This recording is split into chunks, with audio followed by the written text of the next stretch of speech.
I got in too. Oh, hi everybody. I didn't see you walk in there. So, yes, so I did some research on Riven in general and, like, you know, some other little things. I wanted to make sure that I was getting all the lore and stuff properly, and I mean, I mostly got it, and I wasn't completely correct about some things, because, of course, the Age of Riven has its own language and everything, but the guy at the beginning was speaking Broken Dunny. I was correct about that. But in the process, I found the answer to a puzzle, and let me tell you, I don't think I would have figured that one out on my own. Like, I might have fumbled with that and accidentally, like, walked into the answer, but that is, oh, dude, what's going on? What the? Oh, shit. Am I stuck here? Huh?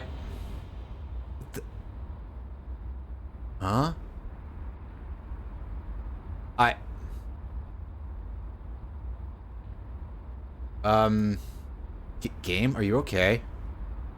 Are you going to let me, at least look around?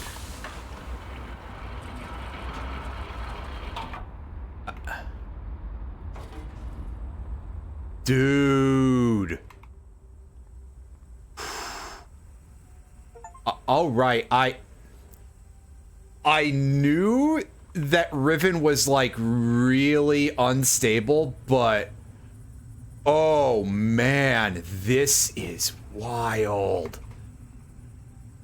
This is so cool. I don't know what I'm doing with any of this offhand, but can I take it? Can I, like, mess with the thing or anything? Huh?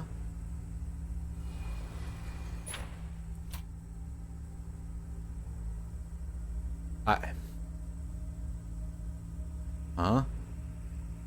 So I didn't get to see what that does, but none of these mechanisms are available anymore. So I sincerely hope that that was, like, a thing that was safe to do.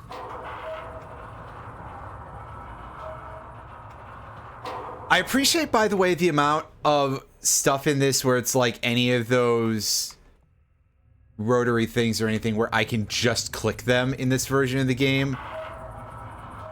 Unlike in the Myst remake, where you had to just, like, turn everything like that, and it was a little bit awkward at times.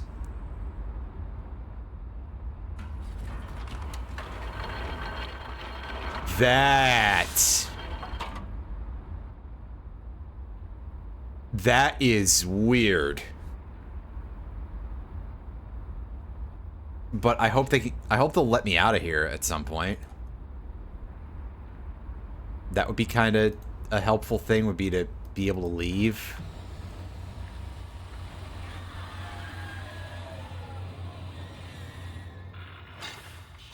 Okay, yeah, there's some more mechanical noises going on here, so it sounds like we're good to go.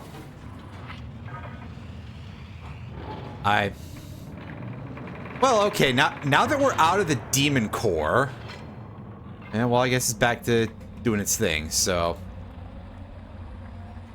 I'll have to, if I ever have to go back in there, which I kind of hope I don't, just because of memory issues, then I'll have to remember that later. But for now, I'm going to go and check out the other of the... Okay, yeah, so this is just the...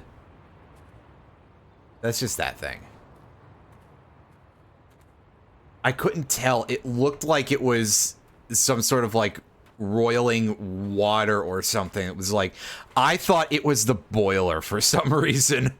Which would be really stupid, because why would it turn back on? But also... I mean... I feel that once you start getting into these games, it sort of primes the pump a little bit for you to encounter things that are a little bit weird, right? Like, perhaps you shouldn't be like, oh yeah, I'll just assume that this thing that makes no sense will happen, but somehow that is a little bit more frequently inside of my brain as a possibility.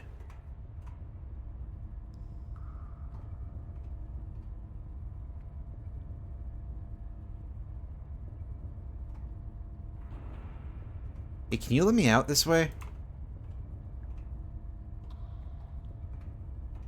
I suppose not. I have to go the other way. That's fine. I just, for some reason, I was like, okay, yeah, go back up through the boiler room.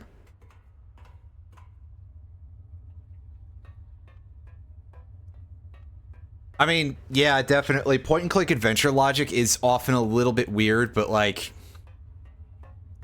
listen, I've seen certain games and played certain games that I know that there's wacky enough shit in some of these games that I don't think anything this game could possibly do would particularly surprise me as being like, oh yeah, this is a certain level of logic that doesn't make sense. Like, there might still be puzzle solving elements that I'd be like, oh geez, how was I supposed to figure that out? Like again, going inside of the demon core there. I don't remember offhand what it's actually supposed to be called, but continuing to refer to it as the demon core is just kind of funny to me. And of course, nowadays, every time I think about the demon core, I think of that image where it's like the horrible goose photoshopped on there with a screwdriver. There we go. That's the word. A screwdriver. Not to be confused with the alcoholic beverage, but yeah. I don't think the power is set to this, so we might not actually be able to use this right now. I may have to go and reset the power. Oh no, we're good. So wait, does the power for that like literally only go to the thing that appears to be a wood chipper?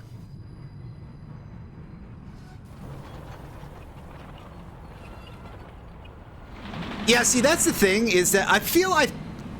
Did I talk about this in last stream or not? You don't have to answer this, it doesn't really matter, but...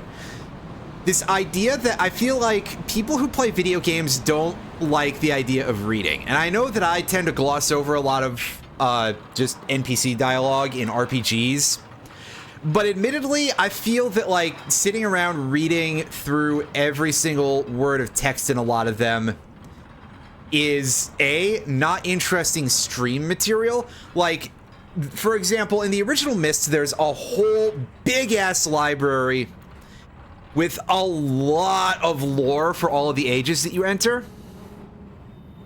And that's cool stuff, but, like, I'm already playing Myst on a stream. I think that the amount of people would be like, oh yeah, I really want to hear somebody read all of these books to me. That's got to be a quite niche audience.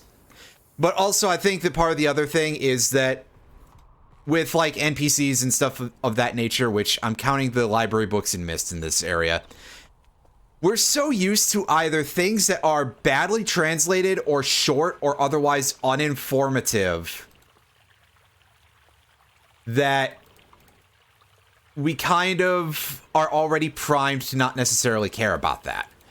And on top of that, I feel like gamers nowadays are significantly less patient. So you also get a lot of people who just straight up don't read instructions and stuff in any RPGs. I made a joke before about how, like, people who play RPGs seem to like to read the least out of anyone else. And that is perhaps a bit of a stretch, but it doesn't feel like it's, you know, an incorrect statement entirely. There has to be something I can do with this. I just don't know what it is. But for now, the main thing that I'm actually here to go find... well, I suppose I should go look for the Jungle Island Demon Core real quick and see what's up with that. Because I'm sure we have to do something with those marbles in the greater scheme. That feels like a big overarching puzzle. And by feels like, I mean, I remember hearing about a rather infamous, like, big overarching puzzle in Riven that I've frequently heard derisively referred to as the waffle iron puzzle.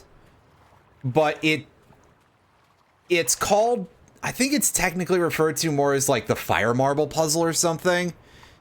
And it relates to that, to like this big, in the original it was a 25 by 25 grid. They nerfed it in this version down to a 5 by 5 because my understanding is that one of the Miller brothers, possibly Robin Miller, hated it. Like, he said, okay, that was a little too far in terms of the number of possibilities. And you got to remember, they also had that fireplace puzzle in Myst 1, where I had to look that up because I couldn't hear the cutscene correctly. Which is probably my own fault, but also, you know,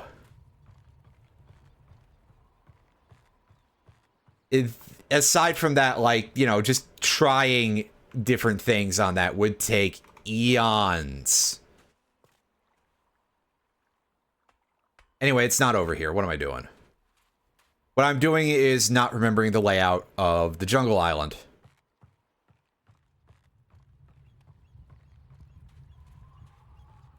I mean, I remember the layout of that other place. I've heard a couple of different names for it, but my main instinct is to just call it Wood Chipper Zone, because now I can only think about the wood chipper.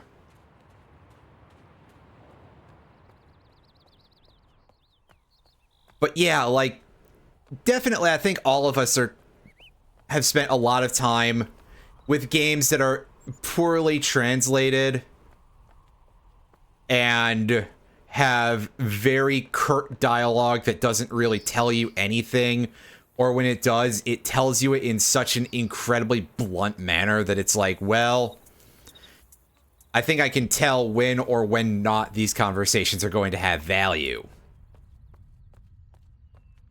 And fairly frequently, it's more of a have not, you know.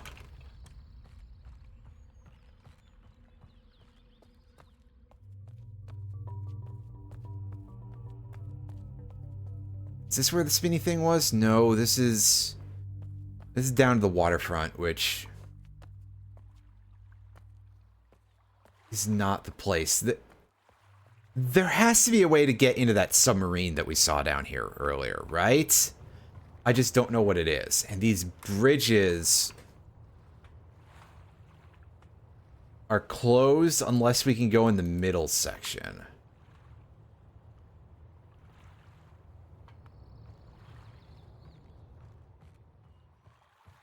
I absolutely feel like I have gotten nowhere in this. This game is so...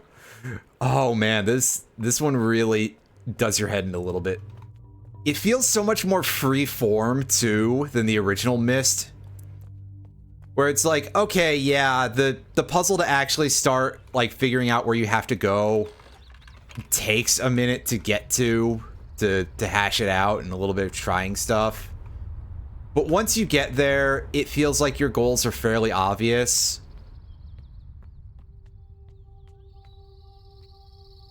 Alright, yeah, and here's another one of these creepy fish statues.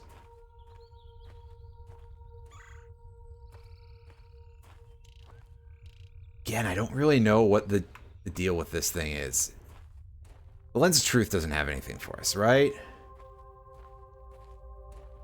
No, those are just sunlight marks. Yeah, so there's, like, right now, not a lot over there, but I'm sure that that's going to be important eventually. It looks the part, you know? And up there is our dome. I just have to figure out how to get there now. Because I think we were there before, I just don't remember how to get there.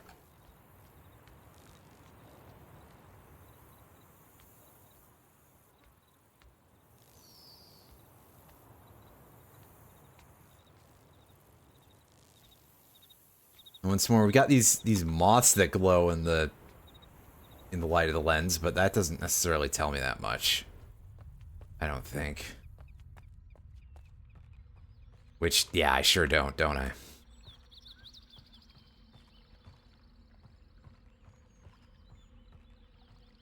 And depending on what language you're playing that in, that's either bass or bass. Wait.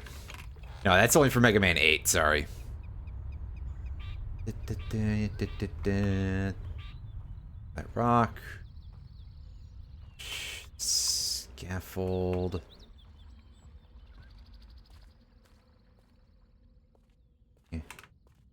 Scaffold isn't really the right word, I don't think, but God, I can't tell where that goes.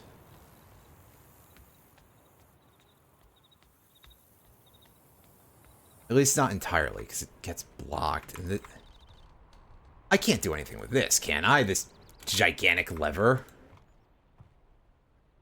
It looks like I should be able to if I was significantly larger, but this isn't that kind of game, so.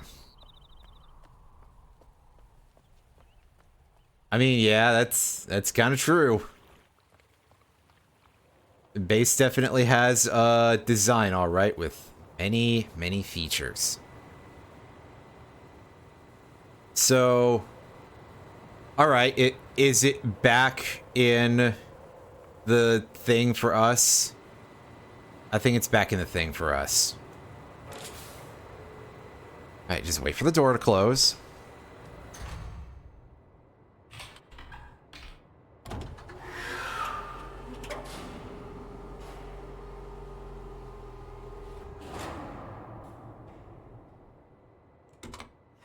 This around. And off we go. See, I do remember that there was another sphere on the main island, so that might be of some use to us. If we can... Oh god, I just realized that there's a... Did you see that big fucking crack in the ocean? Whoa, that's weird. Is that where all the, like, steam vents are coming from in the middle of the... Man!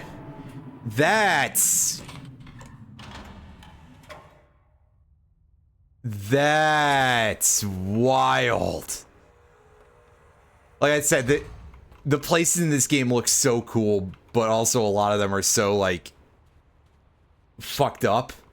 Like, yeah, you see all those, like, big walls of like, these, like, big fountain walls in the middle of the ocean. That's gotta be coming out of just, like, more cracks.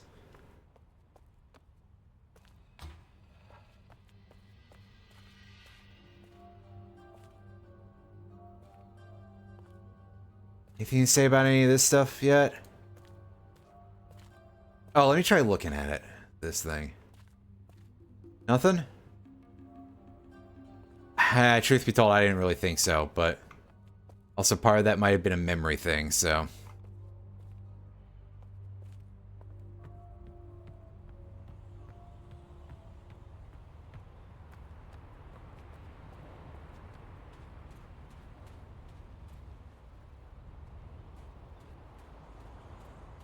So over here is the underground passage.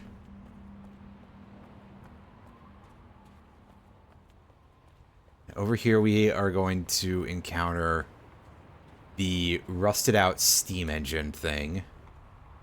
So I'm going to take a guess here, by the way, that this thing that I started, like, screwing up with it, I'm going to take a guess that the numbers on that, like the puzzle solution, is randomized.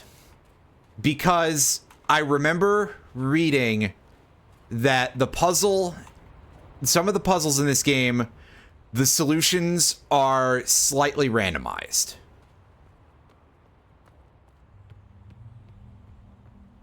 And by slightly, I mean completely randomized, but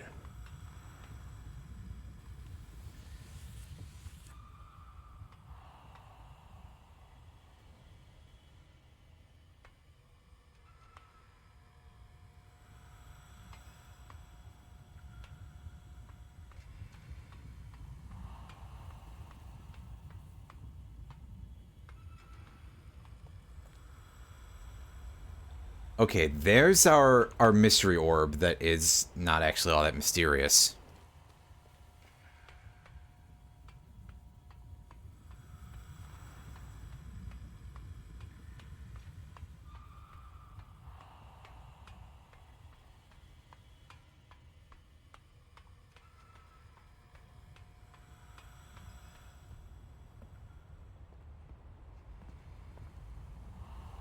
There.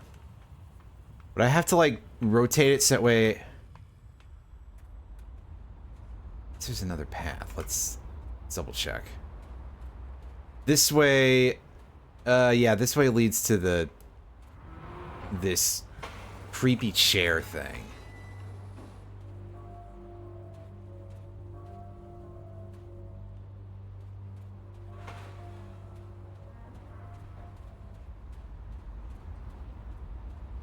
Meanwhile, I think to get to the sphere, we do have to rotate the rotating room again.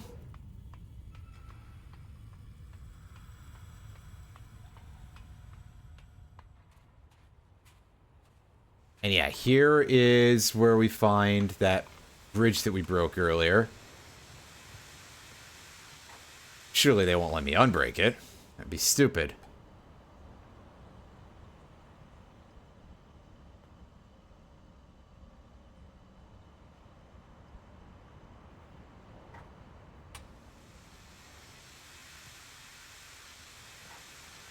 Okay, yeah, I just changed which way the Steam flow goes, I guess.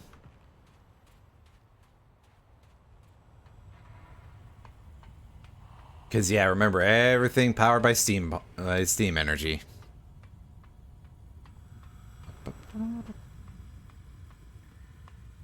Back up here, and rotate the room twice.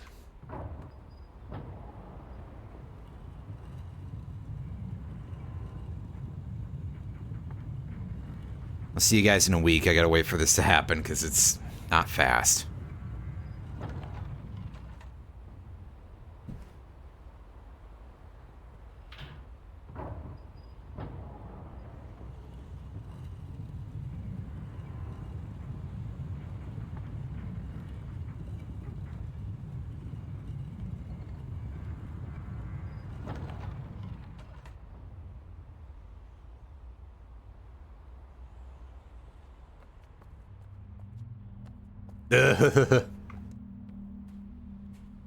See, normally I'd be like, well, wouldn't it be because of the Steam Deck? But that's, well, I have a feeling that Steam Deck sales are not going to stay super high for now. I have a feeling that it's going to change very soon is what I'm trying to say. Anyway,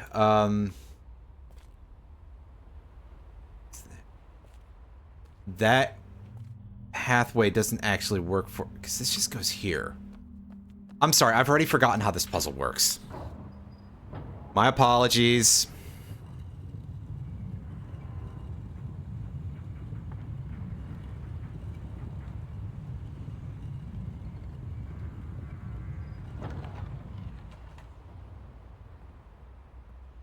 Actually, I kind of wonder, one, if this works on Steam Deck, and two, if it would work better on Steam Deck, i.e. scare me less with the performance gagging a little bit in a couple of places.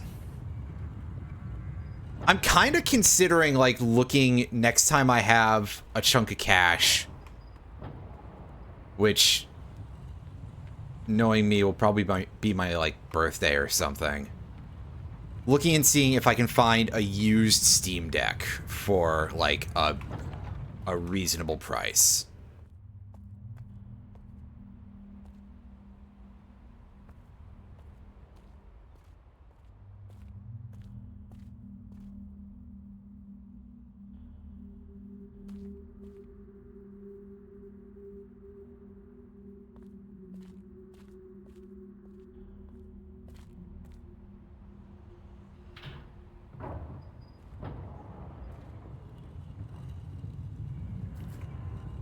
Not to be confused with what you can get filthy acts at. Wait. That is a joke about the JoJo's Bizarre Adventure localizations. Oh, actually, you know what? Part 7 anime.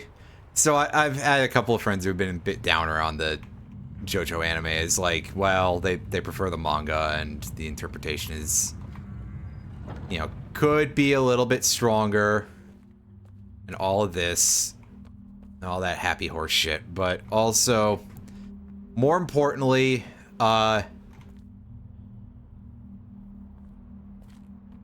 so the thing that I remember is just like every single time they try to write around what D4C is supposed to be. So I feel like there could be some fun there in the Part 7 anime. It's yeah, there was a sale recently for. Oh wow, this does go this way. Okay. For like stickers on Redbubble, and I thought about it. I thought about getting them, but I do always kind of go like, oh yeah, I bet that shipping's gonna be absolute moida. Okay, yeah. So for this one, we need to hit the dot in the middle symbol, the one where the eye is open. Oh, I think we did it. Yeah, it's slow to a halt. We got it. We got it, gang. All right, knock knock. What's in here? Ah, yes, the alchemical symbol for the moon, or one of them anyway.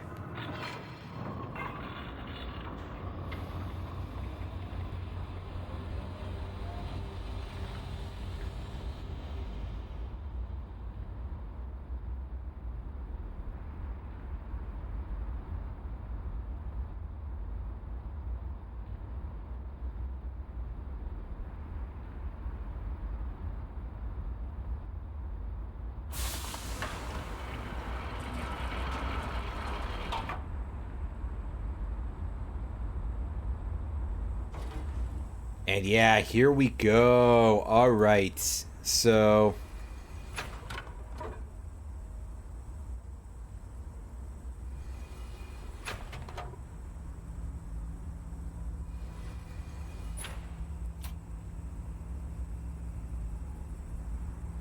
let's do that, and oh, there's no wheel there. There is one of these buttons that did do something, but not quite what I was expecting. Oh, it goes all the way out. What is this rock? It's very odd.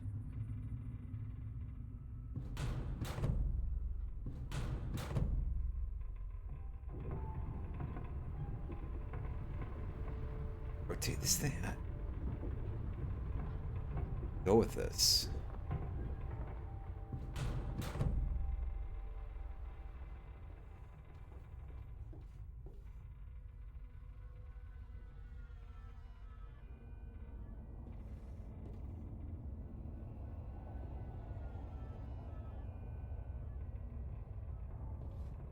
That noise.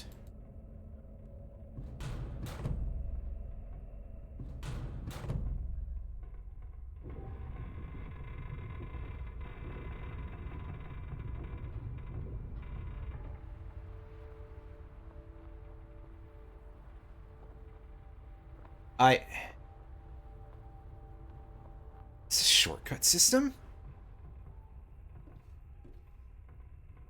This is so weird.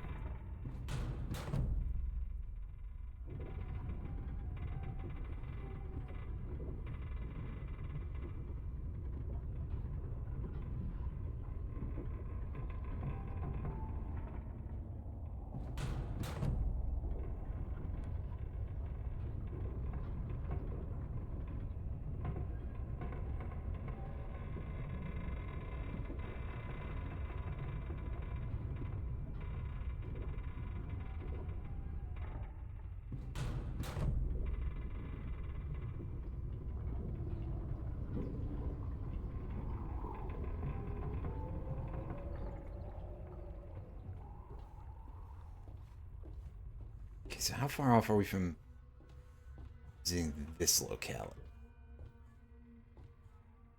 It looks like I'd have to power there. This is like actually really kind of freaking me out a little bit. Oh, it's so cool though. Like, this is bizarre.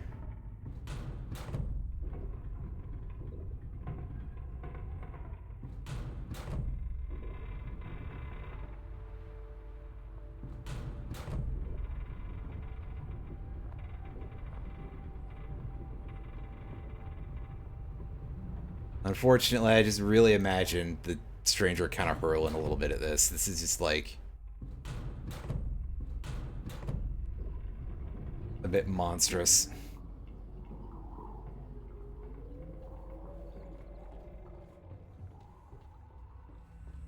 Yeah, Redbubble stuff, again, by and large, it's mostly just the fact that, like, the shipping is... Oh, did I must have forgotten to do that in the last location. Whoops. What the hell was that?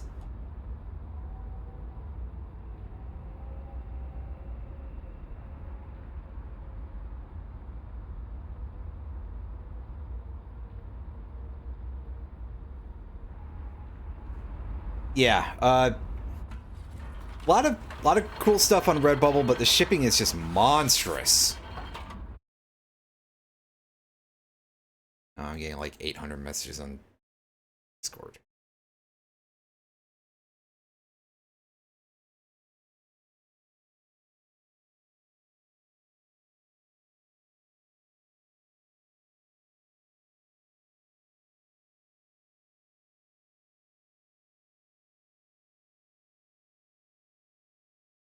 Second.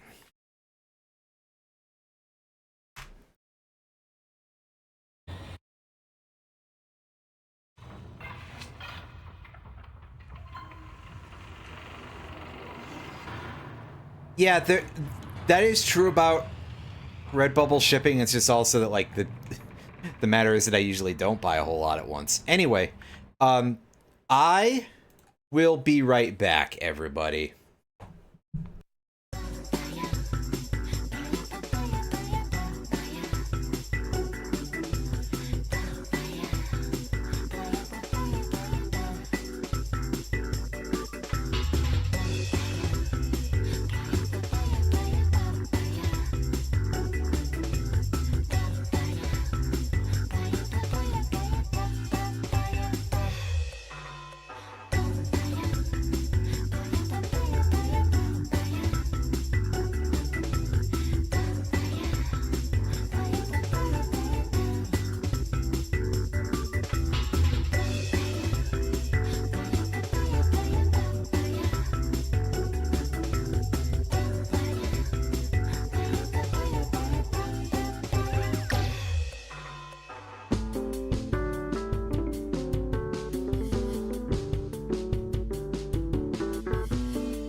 Nice job showing up in here while I was AFK, by the way. Hey, nerds, we're back. And of course, Obs decided to hide all of my chat log from before because, you know, great technology. Hey, wait, you might get to see a big old whale shark that doesn't actually eat any dudes in this game, but we do kind of get an implication that some crusty old white colonizer was feeding people to it. I know, what a fun sounding thing, right? Is me realizing that I didn't even finish the fucking thing I was doing in that last place last time. So that's a fun, a real laugh riot, as it were. I'm sorry, I'm kind of a little bit flustered right now because I'm like, well, crud vapors. I don't know where else I can go at the moment. I mean, I can press this button annoyingly and call for a thing that's already here, but like, I'm not 100% sure how to get to the dome at the village. And otherwise, the only other thing that I know of that I can do right now is to go back into the funny orb on Wood Chipper Island, or whatever we want to call it, and go make sure that I sent a laser beam to wherever with that thing, and also open the crank down there. But there's a bunch more places I can go, surely. I just don't know how to get there. I mean, yeah, because at this point, the technology levels of the mist people of the Dunny civilization. There we go. Dunny, spelled D''Ni. Not to be confused with that thing that all the kids are putting into their profiles on social media these days that are just like big, bright, fuck red beacons for all the bad people of the world. Anyway, social commentary! Get a load of these fucking things. So, yeah, I mean, we've got all this, like, wild-ass Steam technology on Riven here, right? And whatever the hell is powering that thing and all the lights and stuff. We get to see a lot of, like, divert water to produce steam pressure in places, and water pressure, which we saw on the more technological island that we saw earlier. Not so much over here, where it's much more, well, I would say tribal, but that word has fallen out of favor, shall we say. With the replacements being a little bit bumpy. But very, well, again, a little bit of like a stereotype of what various folks who live in more jungly areas. It's lots of wooden ropes, is what I'm saying. Goddamn, I actually don't know the proper word anymore. But, you know, clearly it should just all be like laser beams that power everything here, right?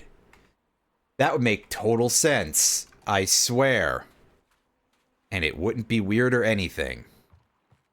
There is like one more thing that I haven't checked, but I legitimately do not understand how it works. And I held down the W button a little bit too long there. We got some meat roasting in here that we can't take. Because, yeah, the mist games, very, very much in the tradition of not having very much inventory for you, which I think is a quite interesting choice. And overall, they have mostly stuck to that throughout the franchise's history, which, hey, I mean, that's kind of cool. Okay, now I can't do anything to this tree, right?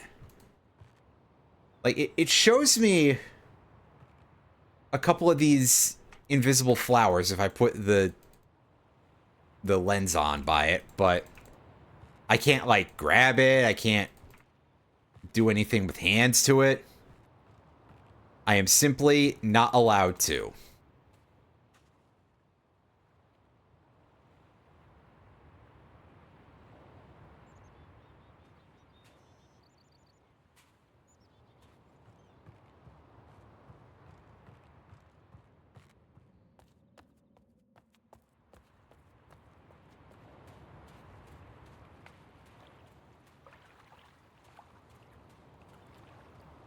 I can't go this way. I can't, like, crouch or anything, can I? I'm gonna double check my controls real quick and see if I haven't missed something. Alright. Screenshot. Okay, so there is a sprint toggle. That's good.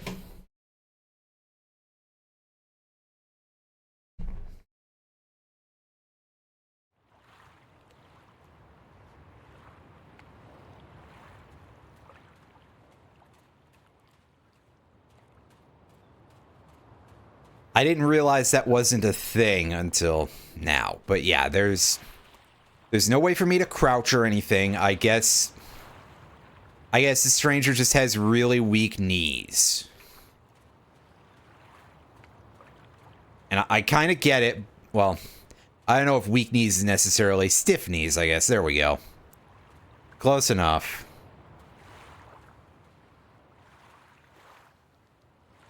There's a big fucking splotch up there.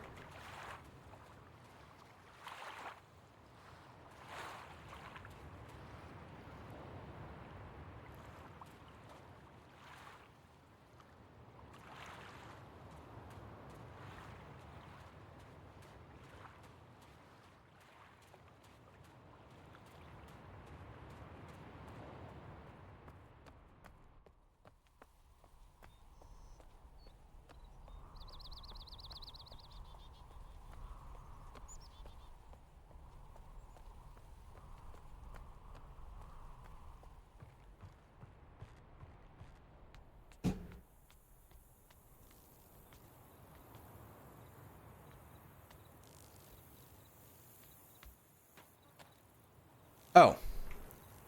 I didn't realize we could do this. Like, I think I tried before and it didn't work, possibly because I was in the wrong spot.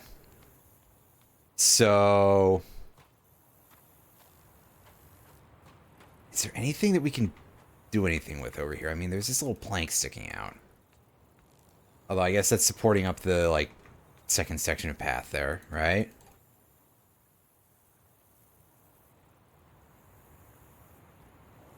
I did something yesterday with, like, that weird pickaxe thing. Can I do anything with the hatchet that's over there? Doubtful, but I'll find out in a second.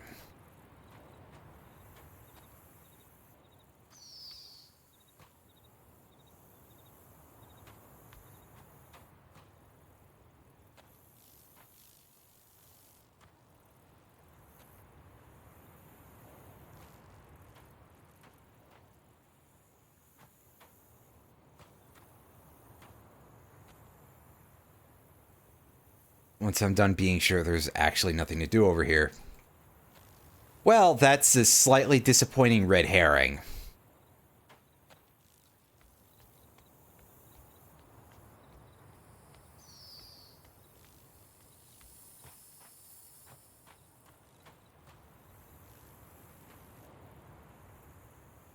And yeah, the axe is not usable by us.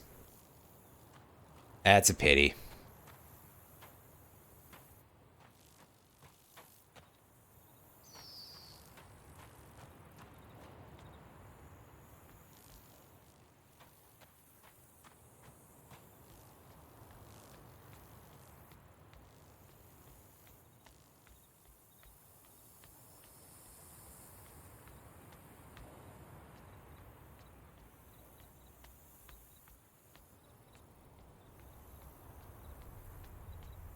So we found something, but it didn't actually do any good for us. That's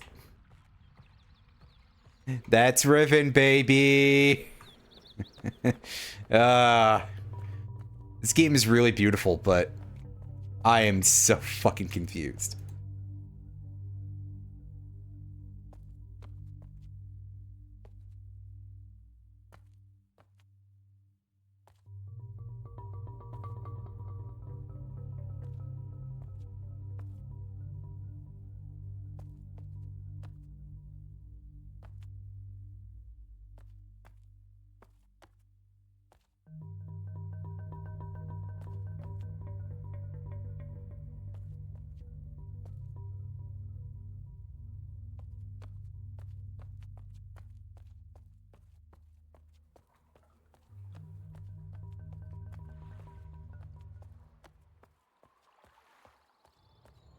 I still don't know what those poles are for. They look like they'd be for a puzzle of some kind that I just don't completely get yet.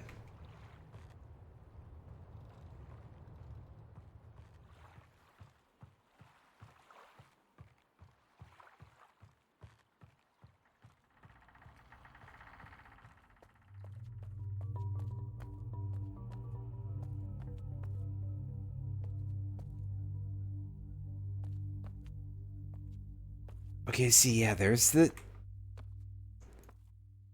That might be the wrong one to touch. Can I turn it off? No.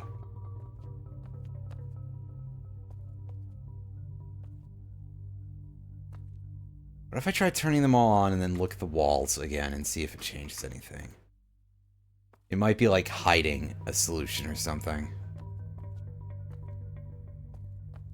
No, it seems like the only thing that shows us is this picture. How would you notice the symbol without the scope? You would not, basically. So, yeah, this lens just seems to be a thing that you have to turn on and off, and it just, yeah. Sec. That dagger. That, I've seen this places before.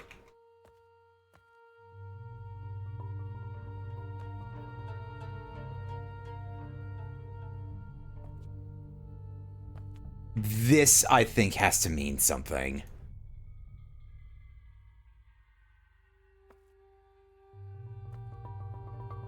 Unless it's literally just they're using it as a dartboard for their weird blacklight painting.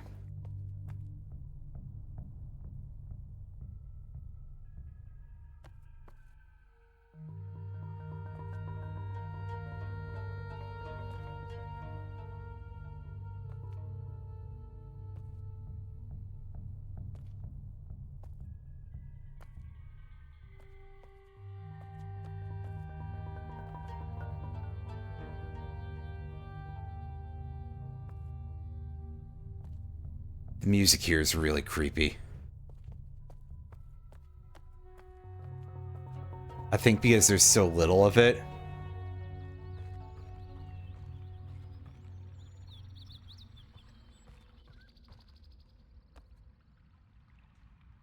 Is that anything? No.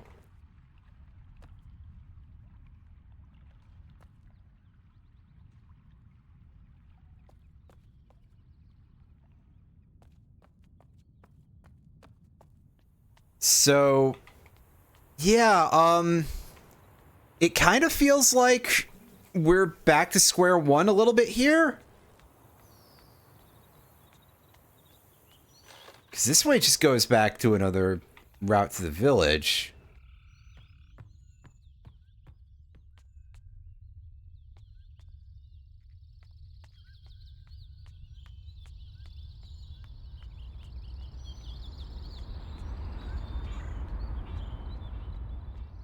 And up there is the spinny thing that we still can't figure out how to get to yet.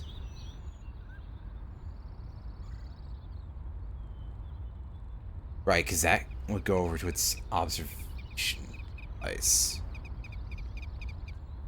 Trying to hash out if I can figure out where this is going.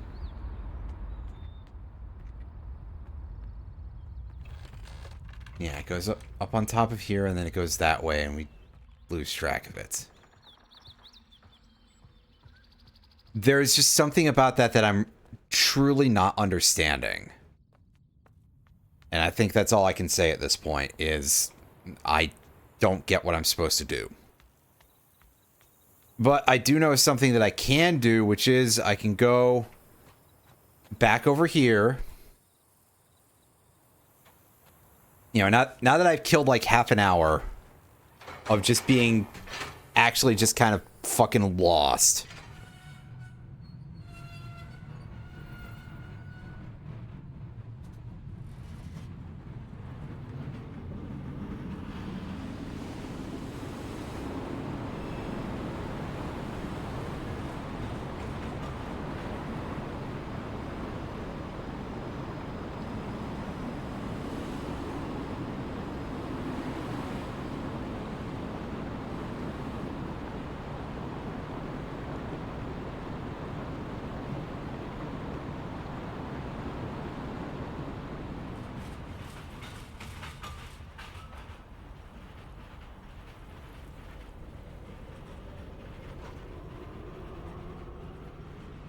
I really wish I hadn't broken that bridge earlier, because that would really help us in getting around these 3 islands that we have so far.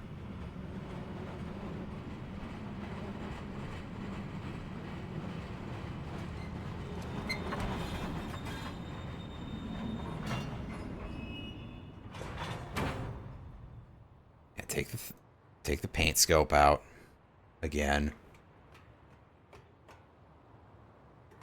Just have this at the ready.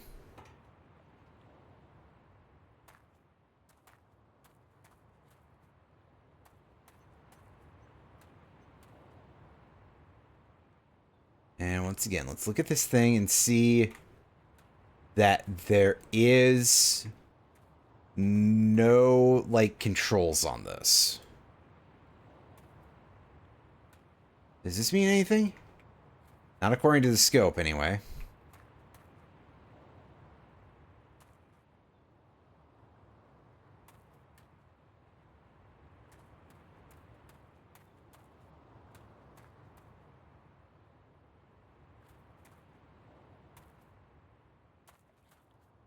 It's just a suspicious pile of wood chippings here.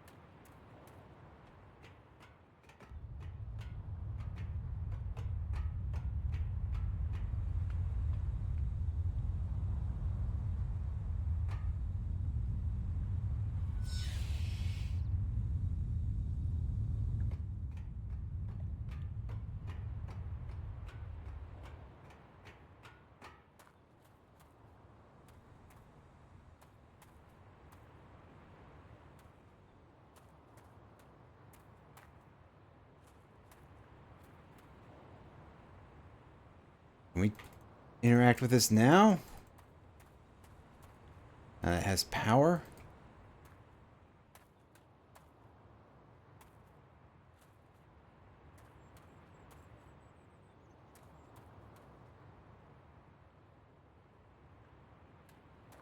The answer seems to be no, yet again. Well.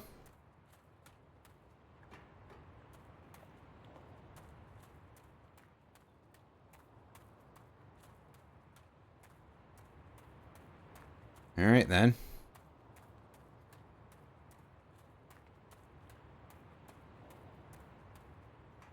So I guess we should just go to do the thing that I know we can do here.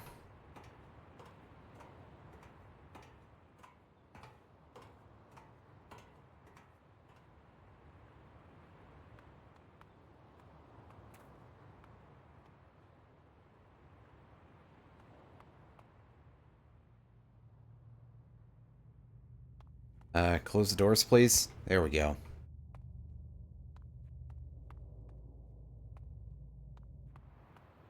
Alright, again, let's do the thing we know we can do first.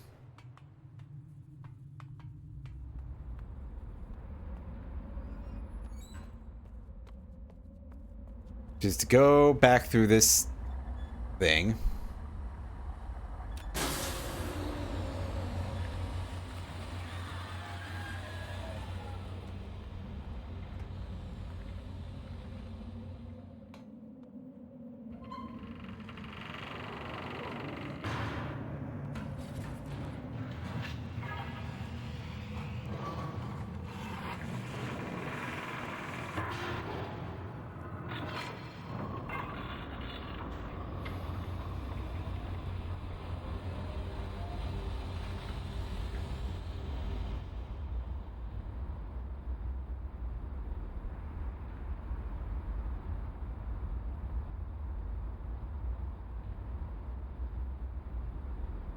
I was eaten by the orb, it's true. Oh no.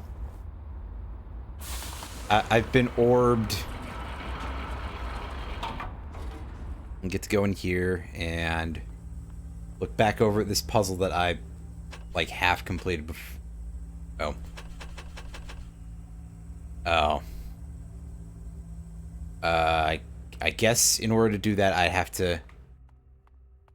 Right, well, first of all, I gotta make sure that this thing is actually properly extended out. Oh, that closes the link. Oops. That'll fix the problem. So I guess to do that, we'd have to go back to the first island orb and rotate things to point at this for it to get that beam.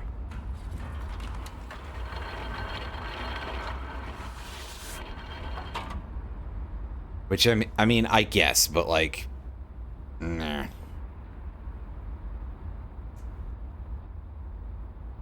There's a lot of complicated shit going on here.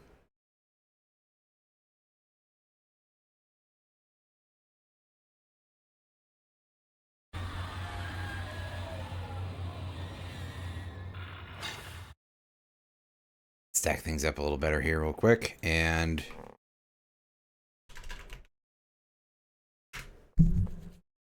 also just pull this up as backup here.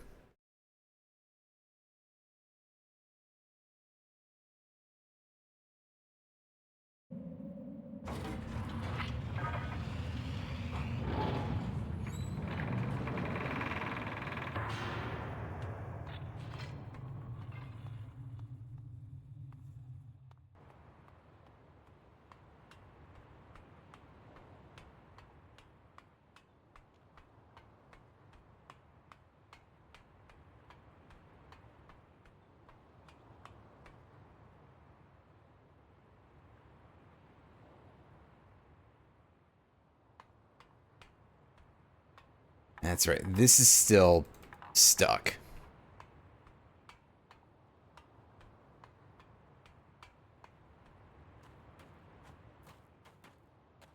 Over here, this led somewhere. Oh, right. Yeah, this leads to a dead end, because... again, that's my fault. Whoops.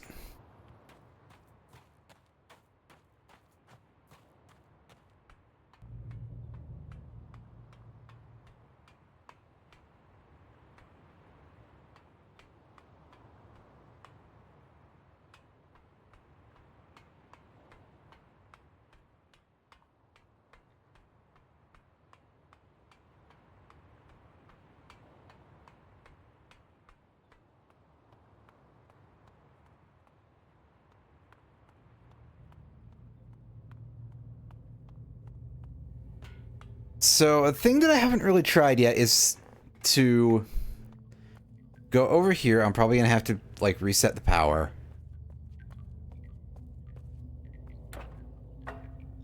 Yeah. Right, I wasn't done with that yet. To go redrain this area and try bringing that platform back and see if we can go in that weird gold room afterwards.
Wait a sec.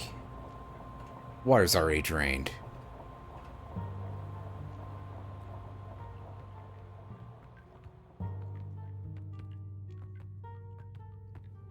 Well, alright then.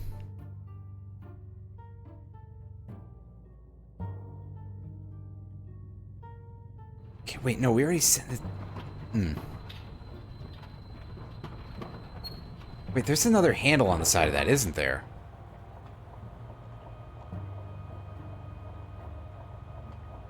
That is definitely what that looks like, but it does not appear that we can actually do anything with it.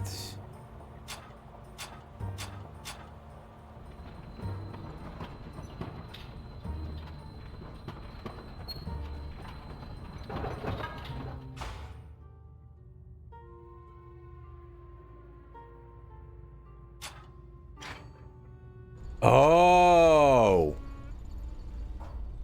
Oh, god damn it. Of course, it's just another, like, weird thing that I missed that was literally right in front of me.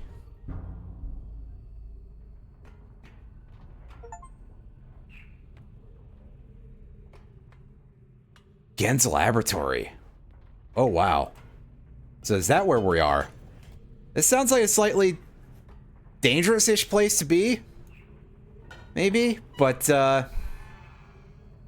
you know, surely he won't mind, right?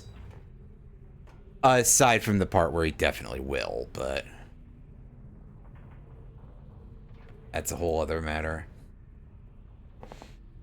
Okay, let me see if I can read this to you, because, it's not the largest text. My week, one of my acolytes caught a rebel sniffing around the cemetery totem in the jungle. In keeping with the general ineptitude of my men, the dog was allowed to escape, but at least the fool had the presence of mind to bring me the object in question. It is a primitive eyepiece into which one of the native numbers has been set. Huh. Okay then. Given the fact that they're accursed...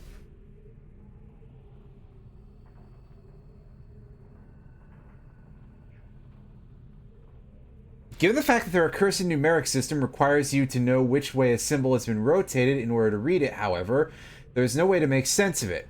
It is probably an overestimation of the Moieti's intelligence. I guess the Moieti are the folks who live in that area, in the jungle island. It is probably an overestimation of the Moieti's intelligence to suspect that there may be some greater meaning behind it. But tomorrow, I shall send a surveyor out to inspect the other totems, just to be safe. Okay, so that kind of tells us that those, like, weird spinny things are of some import to us. That, like, that will teach us the numerical system of Riven. So we've already had a situation where we had dunny numbering, and we could learn how to do that. And in fact, we will need to for a puzzle. But now we have a thing going where we can do that with... Can't believe the mystery was math and the reward is more math. I know, right? But the fact that we can do that with the Riven numbers, too. Like... So it kind of reminds me that there's this part in Omicron, of all games, where, like, David Cage wants you to do a puzzle where you basically are learning how to count and write in the ancient numbering. This is what he was trying to do with that! Holy shit, he's even more of a hack than I thought! God damn, he has never had a single original idea, has he? By the way, yes, shoutouts to the fact that this immediately turned into me roasting David Cage, right? Like, there's something kind of funny about that. I've been cataloging the natural elements of this age for many years, yet I still continue to find evidence of the number 5. As a boy, it was very clear to me that held place of special significance in the Dunny society, from the ancient heraldic emblems of the ruling elite to the humble homes. Commoners, it was ubiquitous. Its presence here is clearly a direct reflection of the minds that third X I used to compose this age. Further proof that through their art, the Dunny masters were indeed creating the marvelous worlds they wrote, and not, as many mistakenly thought, merely forging links to pre-existing worlds. While all of my ages have been based on Dunny designs, I see now that the ones most vested with the power of 5 are also the most beautiful and the most perfect, and undoubtedly the most structurally sound.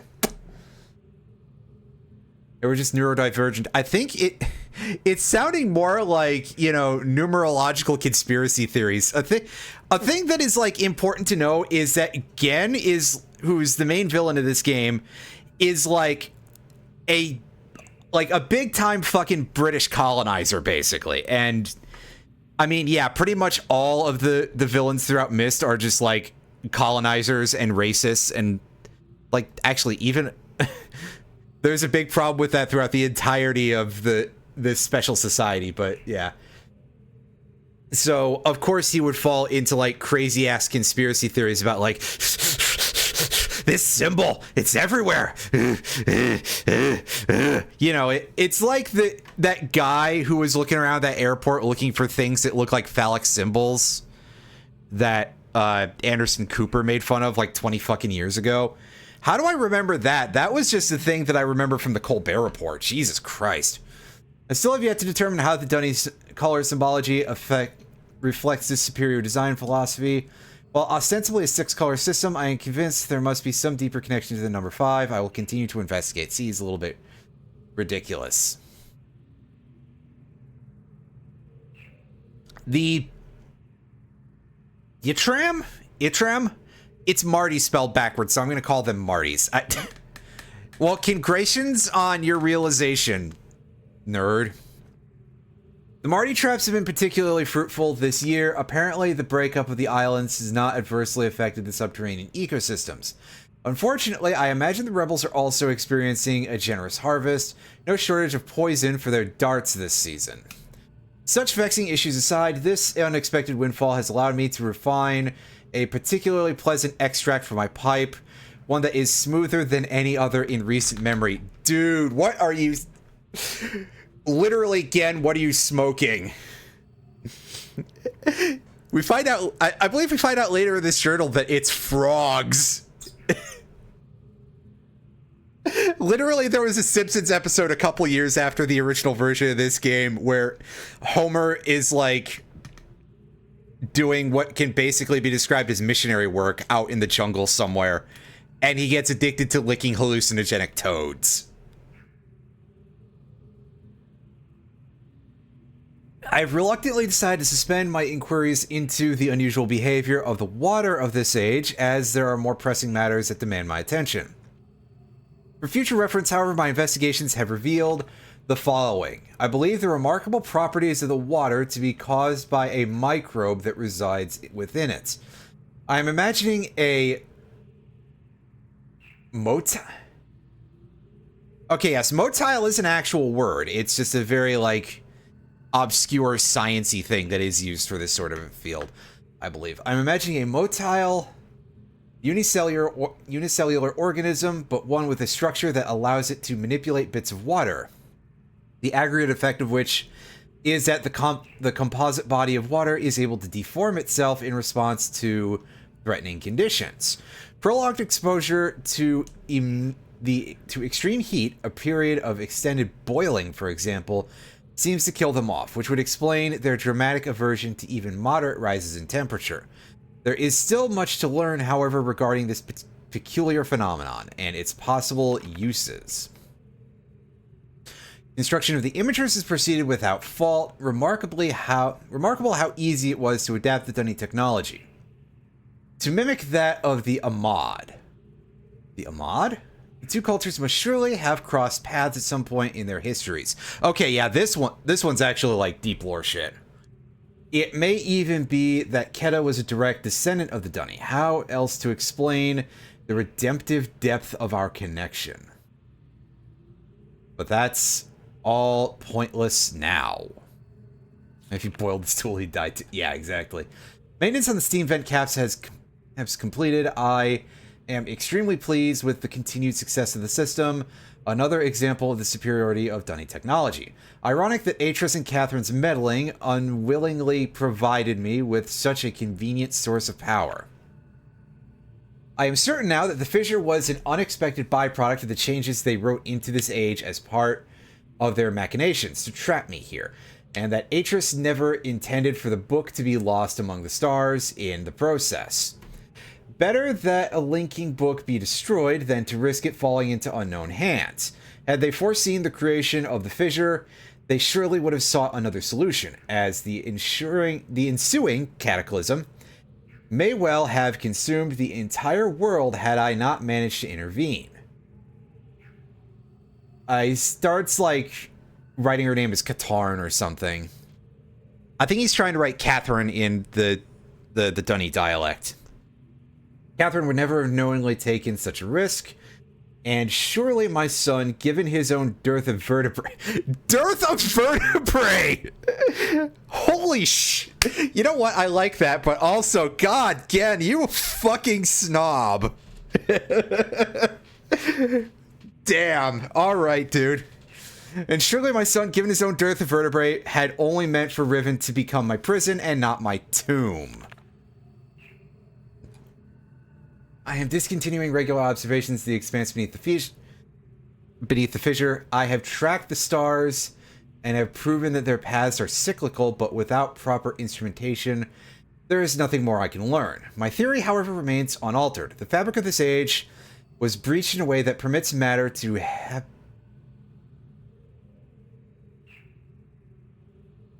be hospitably... Yeah, okay, yeah. That's spelled correctly, but it's written like dog ass. To be hospitably exchanged between two discrete yet overlapping spaces. Yet the attendant paradoxes defy the laws of conventional physics. The great column of wind that formed when the rift first appeared... Excuse me. Let me mute for a sec so I can belch. Yeah, you guys didn't need to hear that, and yet me discussing it is probably about everything you need to hear. Formed when the rift appeared suggests a vacuum as one might expect in space, yet my early experiments seem to confirm the presence of a breathable atmosphere.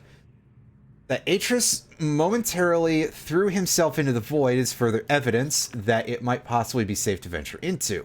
But without knowing its true nature, I simply cannot take the risk. It is also difficult to say what would happen were I to reopen the fissure now, but it is highly probable that the results would be disastrous.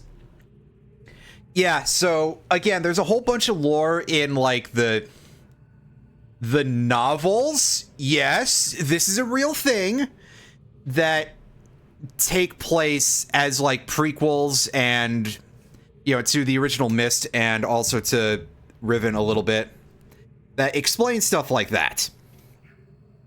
Yes, indeed. The Myst franchise is 6 games and 3 novels, as far as I know. Which, yeah, this would be the franchise that would have fucking novels, right? My hopes have been dashed again. Hooray. That's right, fuck you, Gehn. The latest link formulation has proven to be yet another in a long list of failures. Frustrating to expend so much effort constructing a linking book only to end up destroying it when it refuses to function. Is that why we saw the book in the furnace down there? Too often has this lab grown uncomfortably warm by the flames of these never-ending disappointments. Yeah, because he's been burning these books, which... BT dubs... Gehn thinks that he's actually, like, making ages with the books, which it's sort of implied here that that's not the case.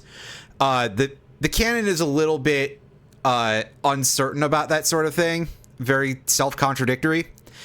But, you know, let's just operate under the assumption here that the known fact is that Gehn, as far as he's concerned, Gehn is making ages with these books. But every one of them that he's deeming a failure, he's just setting fire to. And we've seen before that all of these ages have, like, actual things living in them by and large. Like, we've only seen one where we haven't either seen life forms or any concrete evidence of existing life forms other than structures. Which, I mean, fucking that could have just been Atris building stuff and leaving. So, like, yeah, I don't know. I'm starting to get the feeling that this guy kind of sucks a little bit, right? Just taking a little guess here that this dude is a little bit too willing to commit multi-genocide for, like, no real reason. Without my reference library back in Dunny, a properly orthodox linking book may simply be beyond my means. But I simply cannot burn another book. There must be another way. Pens of Fate. Wow, what an exclamation. Late last night, while pondering these interminable setbacks, I went to light my pipe. The fine marble got away from me, however. Fire marble, pardon me. The fire marble got away from me, however, and rolled across the gateway image of the open book before me. If the consequence of this had not been repeatable, I would not have believed my eyes, as the marble left a faint yet definite trail of increased clarity in its wake. The change did not last long, but it was unmistakable. If I could find a way to boost the energy output of my fire marbles, it might be possible to suppress the variance enough to facilitate a stable link. But how? Fire marble? Isn't that the thing that we were spitting in that one Spyro game where the first time they let you actually pick things up in your mouth and throw them around? The one where in the remake you had the skeleton flossing. A spatial anomaly occurred yesterday about 5 spans above the north shore of Temple Island. A breach of stars seemingly identical to the one beneath the fissure. It began as a small cloud-like hole, which then commenced to expand in random surges. With some effort, I was finally able to contain it with runic plates, similar to the ones I devised for the fissure. I believe it will hold, but the appearance of a new rift is troubling, and yet it has also left me with the most uncanny feeling that something fundamental has shifted in my favor. I believe it may be time to give this inexplicable mystery a second look. I have erected a small dome, a pressurized airlock, mounted upon the contained breach. This has allowed me to safely conduct tentative forays into the expanse without subjecting Riven to further invasion and the destruction that would certainly attend it. Some scammer is calling me. It is a bafflingly improbable space, yet surprisingly more accommodating than my initial observations had led me to believe. Breathing is indeed possible within it, yet I cannot say it is respiration as I am used to it. Rather, as nonsensical as this is going to sound, it feels, at times, as if the expanse was breathing me. And in the process, imbuing me with a sense of endless possibility.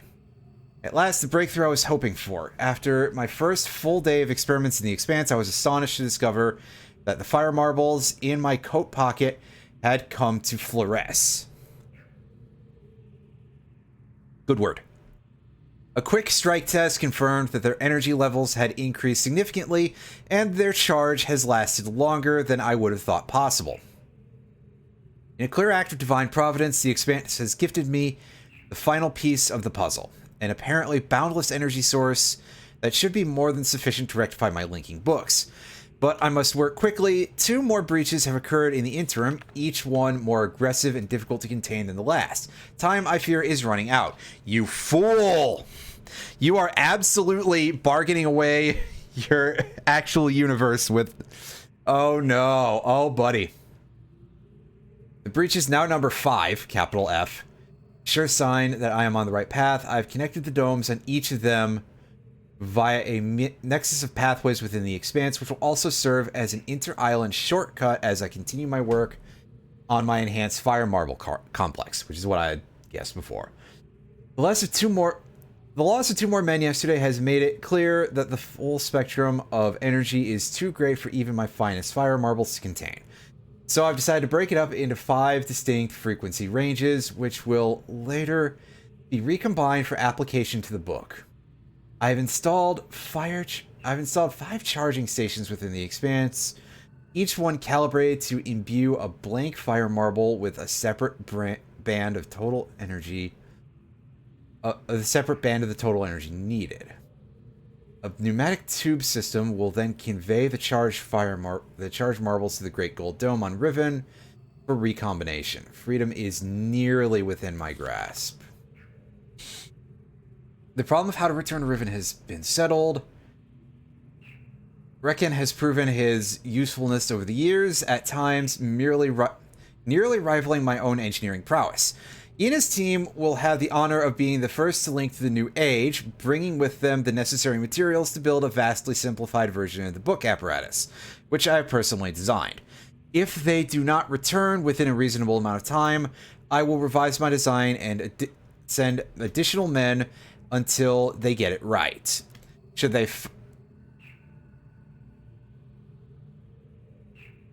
founder, however, that's not the right word.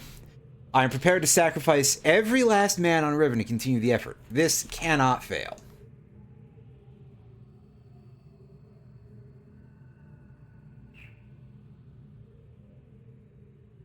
At long last, a viable loop has been established. After an eternity of toil and sacrifice and an unconscionable preemption of the ages I might have fathered, I have finally linked to a new age.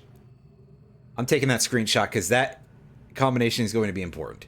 It is a bleak and barren world, perfectly suited for my purposes. By closely comparing the real with the written, I believe I will soon be able to complete a more appropriate age from which to relaunch my mission. For now, however, I will move my office and living quarters there so that I may safely continue my endeavors without distraction. ITX Medellin. Hello. How? 10 ITX? Close enough. Medellin, I'm doing all right. We're reading through we're reading through the journal of the bad guy here.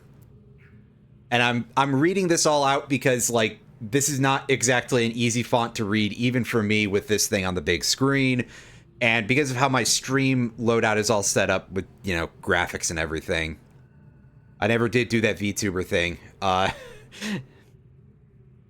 It might be very hard for other folks to read. Anyway, here's a diagram of a strange thing. Although it is but a stepping stone, the weirdly numbered, it's in Dunny numerals. I forget exactly which ones they are. I think that I have accomplished in a matter of years, under extremely adverse conditions, what it took my Dunny ancestors centuries to achieve. I caught one of my assistants thumbing through this journal today. He will certainly never do it again, but I'm glad I chose to write this in a language these people cannot decipher. That guy doesn't have thumbs anymore. Perhaps it's time I reviewed security measures with each guildmaster. No problems expected from the builders, maintainers, and surveyors, but the bookmakers and educators may need a bit more motivation. I don't like that.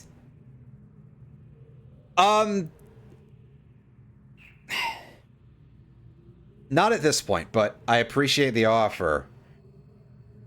If I come back to it at some point, maybe I will let you know. More reports of spirit sightings. It seems that under Catherine's leadership, the rebels, or Black Moiety, as the villagers stubbornly insist on referring to them, have attained a new level of sophistication in their terror tactics, renewing their campaign to intimidate the weak-minded, there we go, into joining them by preying upon their cultural superstitions. I suppose I should be concerned by this, but it strikes me as almost laughable. If the rebels wish to dilute their ranks with... Oh, it says dimwits. There we go. If the rebels wish to dilute their ranks with dimwits, then who am I to stop them? Boy, yeah, who could imagine Gehn sounds like an asshole? That's... kind of the main thing that we've had here. Chemical analysis of one of the rebel knives has yielded curious results. The metal contains elements that are unlike anything I've encountered on the island. It appears the rebels have access to a resource that I am unaware of. Perhaps a mine or an uncharted island. And yeah, here's the diagram. That weird dagger has been the symbol of the rebels this whole time, so it's been a good indicator for things. Most of these knives have been found on the south side of the village, the same region that reports of people mysteriously disappearing have emanated from. I think a closer inspection of the area is warranted. The fact that the rebels deliberately leave these distinctive knives as a sign of their presence is concerning. They're growing bolder, as if they no longer fear discovery of their hideout. Recent measurements indicate that the movement of the islands has slowed dramatically. My previous estimates predicted a total collapse in approximately 3 months, but with the new figures, I am no longer certain. I have nearly finished writing the number there, age, and have every confidence it will be a safe place to relocate, but it would still be useful to know what has caused the sudden halt in Riven's breakup. Is it possible that the age is stable after all? If so, I must discover how it differs from that one, which has already shown troubling signs of decay, though further tests are needed. And yet, there is something about this that gives me pause. Could it be that someone is attempting to repair the damage to the Fifth Age at its source? I cannot help but think that the hand of Atris is behind this somehow. Yeah, we do sort of know a little bit that Atris has been repairing the damaged Riven Age. It's sort of alluded to in the intro. Again, we didn't hear it very well, but it's there, all right.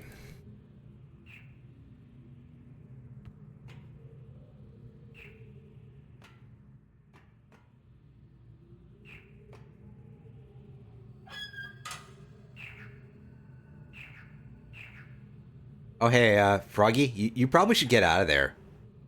Froggy? Hey, we rescued the frog, and it's hanging out right by this thing. Yeah, like I said, oh god, look at all these torture tools. Yeah, this is pretty heavily implying that Gehn was smoking something that appears to have been extracted from these poisonous frogs. And we can tell that he's kind of out of his mind a little bit, so, like, yeah, the jokes do write themselves slightly. So, oh.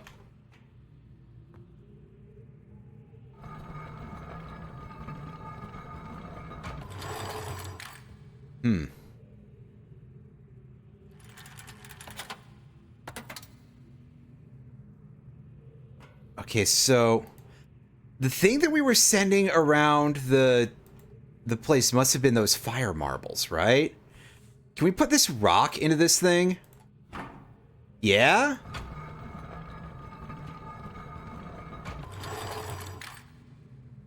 Well, that's very funny, but yeah?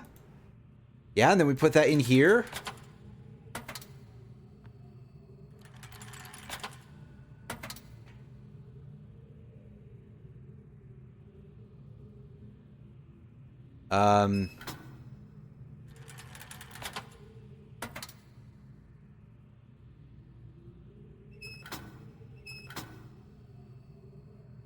Okay, that doesn't really do anything. Is there... Oh.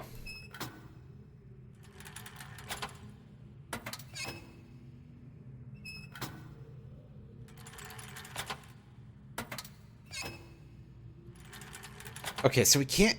I can't really keep the cup, like, held up, can I? Unless we do something with this? No?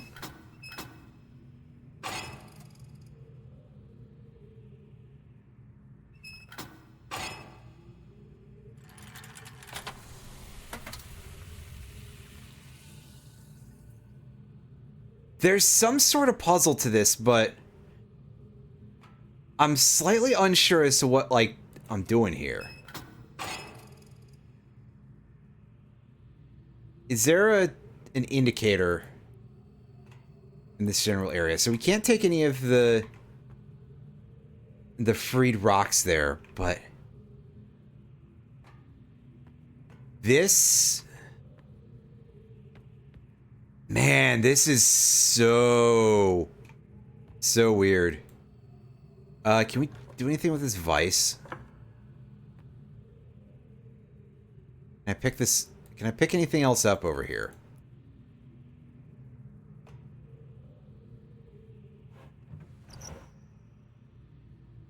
Right, but that seems like a lot of very serious specificity to...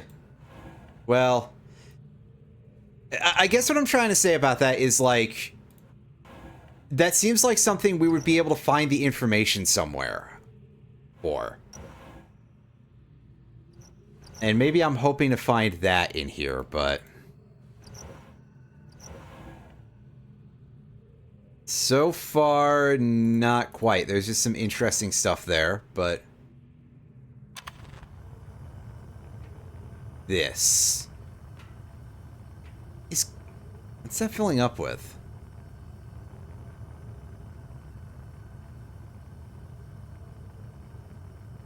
I don't know. That's a cool effect, though.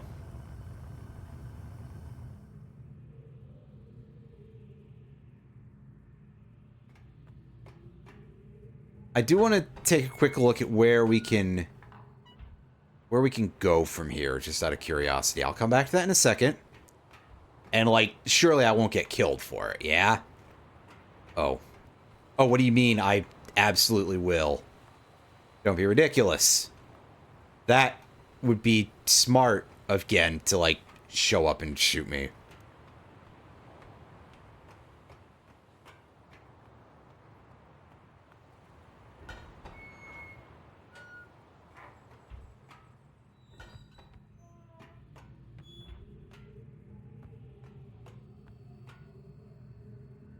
So, yeah, let me try aiming more towards the middle here. Oh, well, that started it glowing.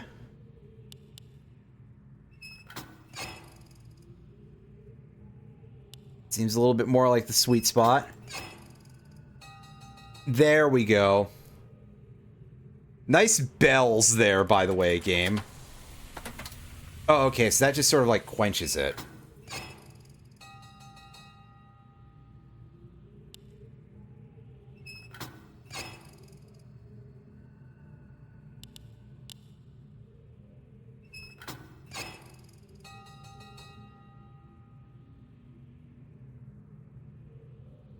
So...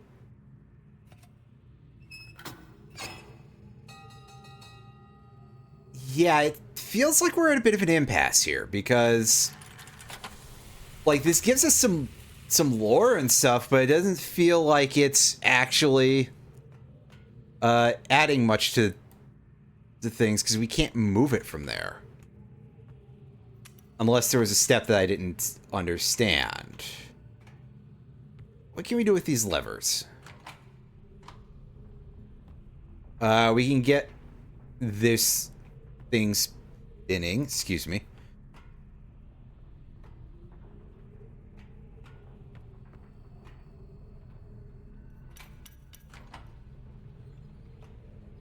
Starts that turning. It's dropping a bunch of little water droplets on that, and this is sort of spinning those things around. Is that like a polishing station?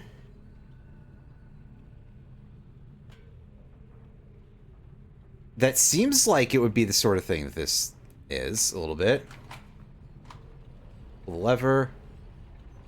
Okay, that sped it up. Alright.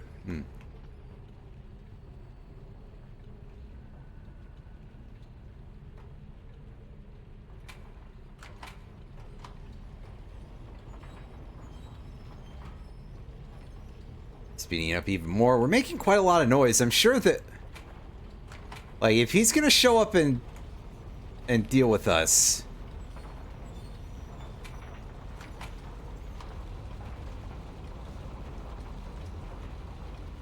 I am kind of surprised it hasn't happened yet.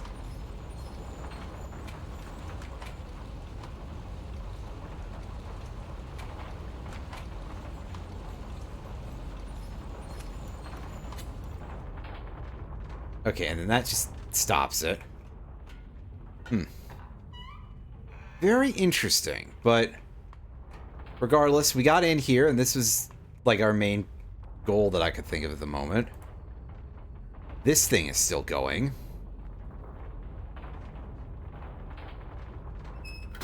Let's do this again, because I love that, like, you won at boxing, Bell. There's something quite funny about that. Okay, so there are actually some, Fire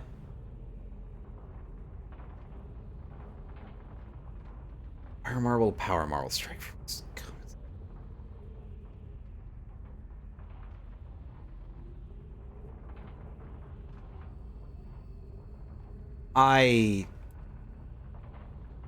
That's going to be, that's got to be important later. I'm taking that as a puzzle solution for now. There's something that I probably forgot to. Counterintuitive aspect of Fire Marbles, that a greater strike force does not always yield the maximum energy output, never ceases to amaze me. Optimal strike force base value, and it's all scratched out. So are we to assume that this is the base value? I believe that that's what the idea is that the core of these weird coconut geodes is the thing that gets refined into these fire marbles. And then presumably they, you know, after they get, they're hit by the striker, they are put into the polishing machine. And that's what he's using as an energy source for his big stupid things. As far as I'm led to ascertain. Again, keep in mind that the amount of things that I know about this are, well, not everything.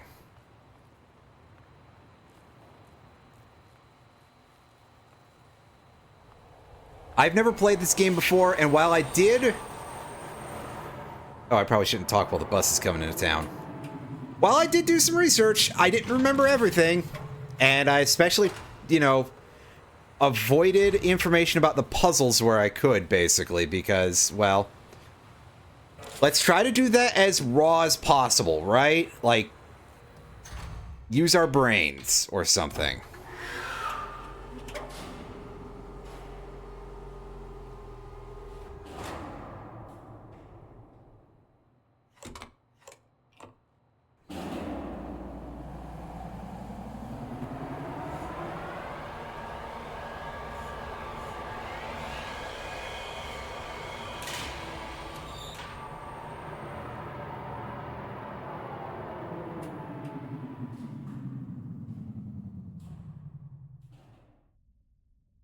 This is supposed to be a game where you use your brain or something. Imagine I pronounced it as like the contraction for you are. Just for maximum effect. We've arrived on Survey Island, I see. Well, that's good. Oh, this is some grody water.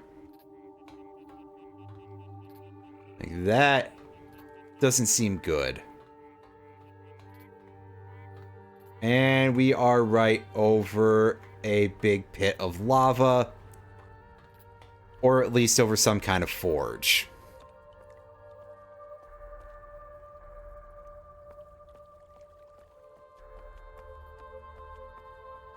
Actually, I really didn't look at anything in the lab with the lens, did I?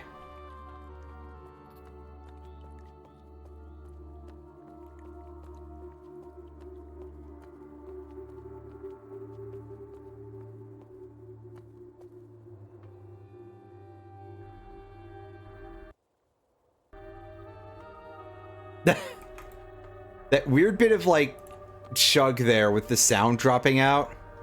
That almost felt like I hit, like, a loading zone. Like, if this was, like, an older game. Okay, so we've got this thing here. This is...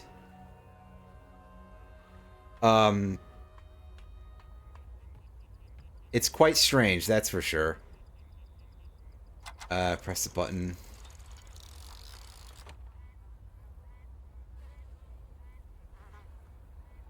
Okay, so...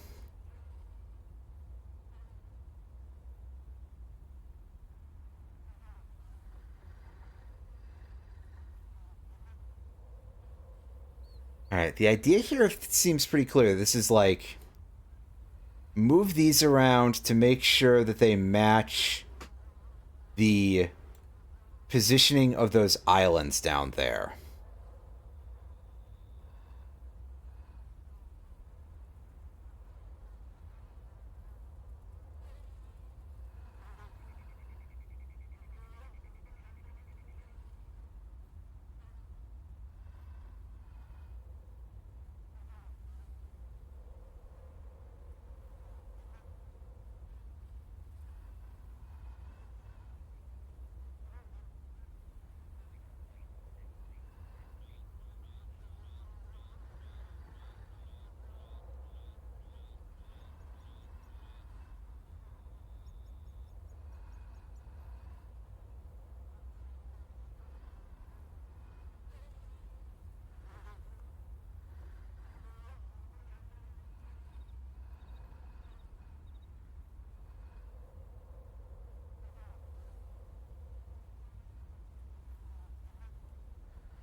Ink.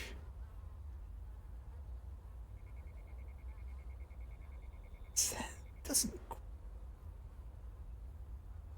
Two...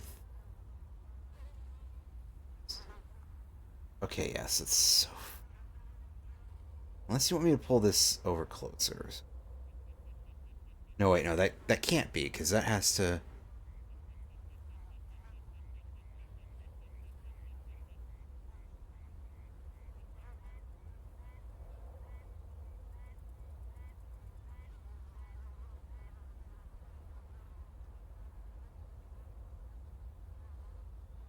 Wouldn't be like that, because, yeah, these two can't be in contact and the left edges line up. Okay, so I think that this is correct to that, but I don't... I hope that that's what I actually have to do here. That seems like a... maybe a slightly obvious puzzle, but... I'm giving it a shot as, like, just a thing that I am attempting for now.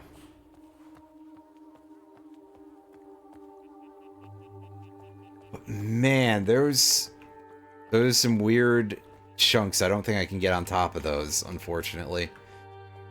I don't think there'd be a reason to, but I just would like to. It seems like it might be a useful vantage point or something.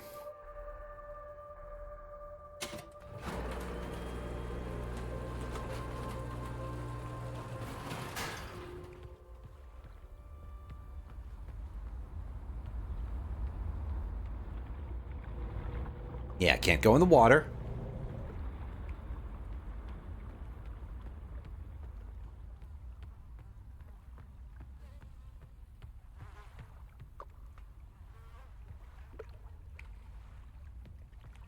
And it's just a paddle. We can't take it. Might be useful. Unfortunately, that's not our style. But I did find another one of these fissure protectors.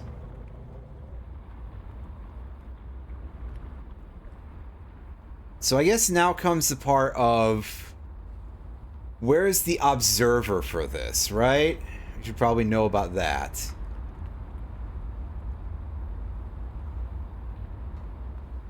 It also might help if we could identify which symbol is okay, it was the horizontal line one, I think. Yes.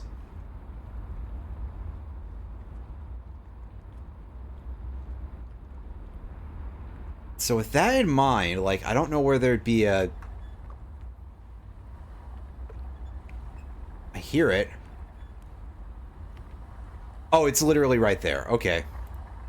Wow, I'm stupid. Okay.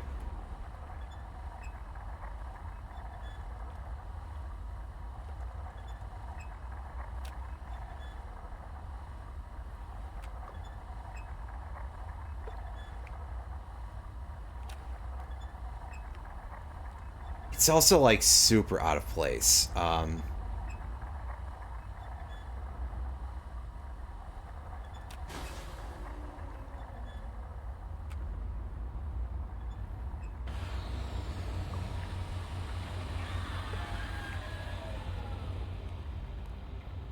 Alright, then.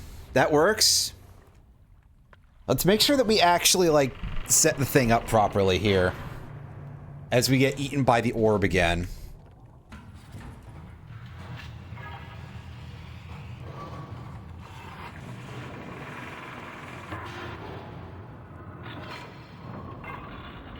You ever just, like, walk into the demon core for some reason?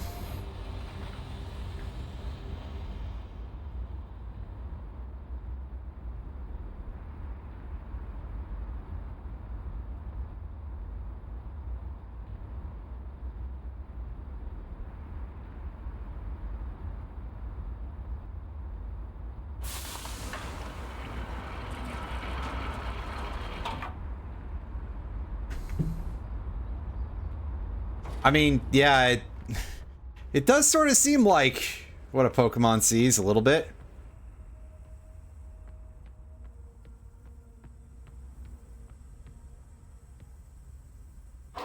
So let's extend the bridge here. What's this button do? Oh yeah, so it'll rotate the core over there.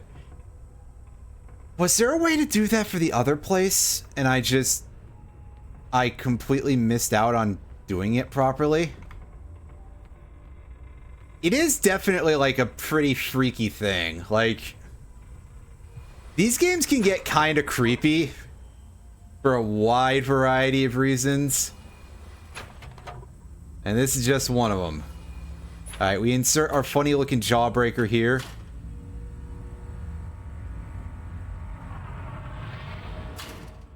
And we fire a laser beam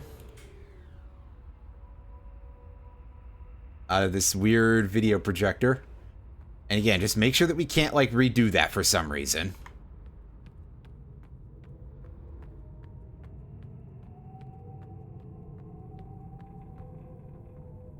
That moth. Here?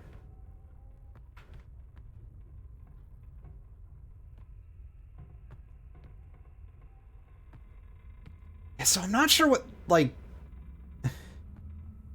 What's up with this structure? Like, why there's just a big rock here where this came from?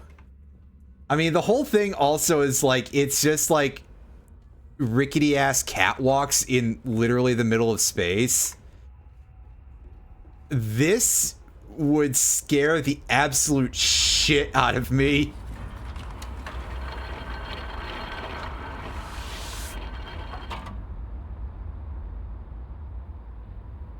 But yeah, we're gonna leave that for now. We did the main thing of setting the golf ball, firing the funny laser beam.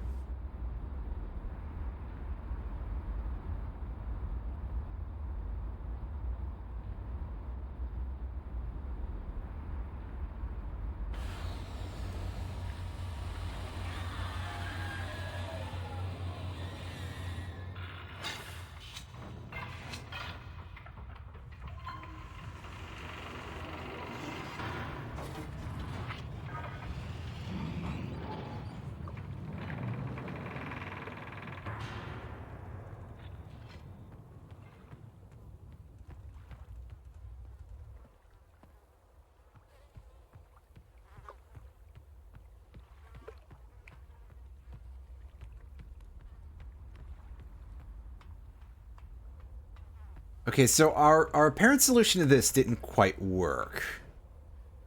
There's also no paint on it, so we get no guidance from any sort of outsiders there. But to be fair, that's about what I expect. What's the button? Is that... Oh, is that a... Did that just reset it? Yes, that just reset it. Okay. And by reset, I mean randomized it. Huh. Okay then. I'm still at a bit of a loss, to be honest with you.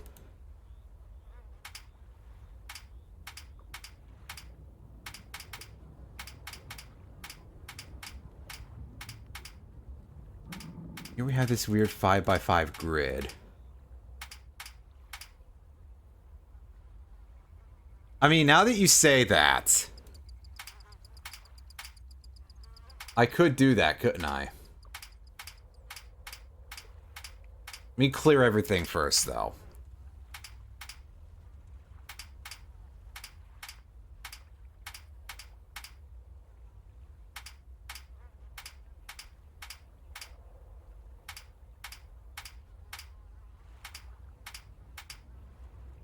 This is...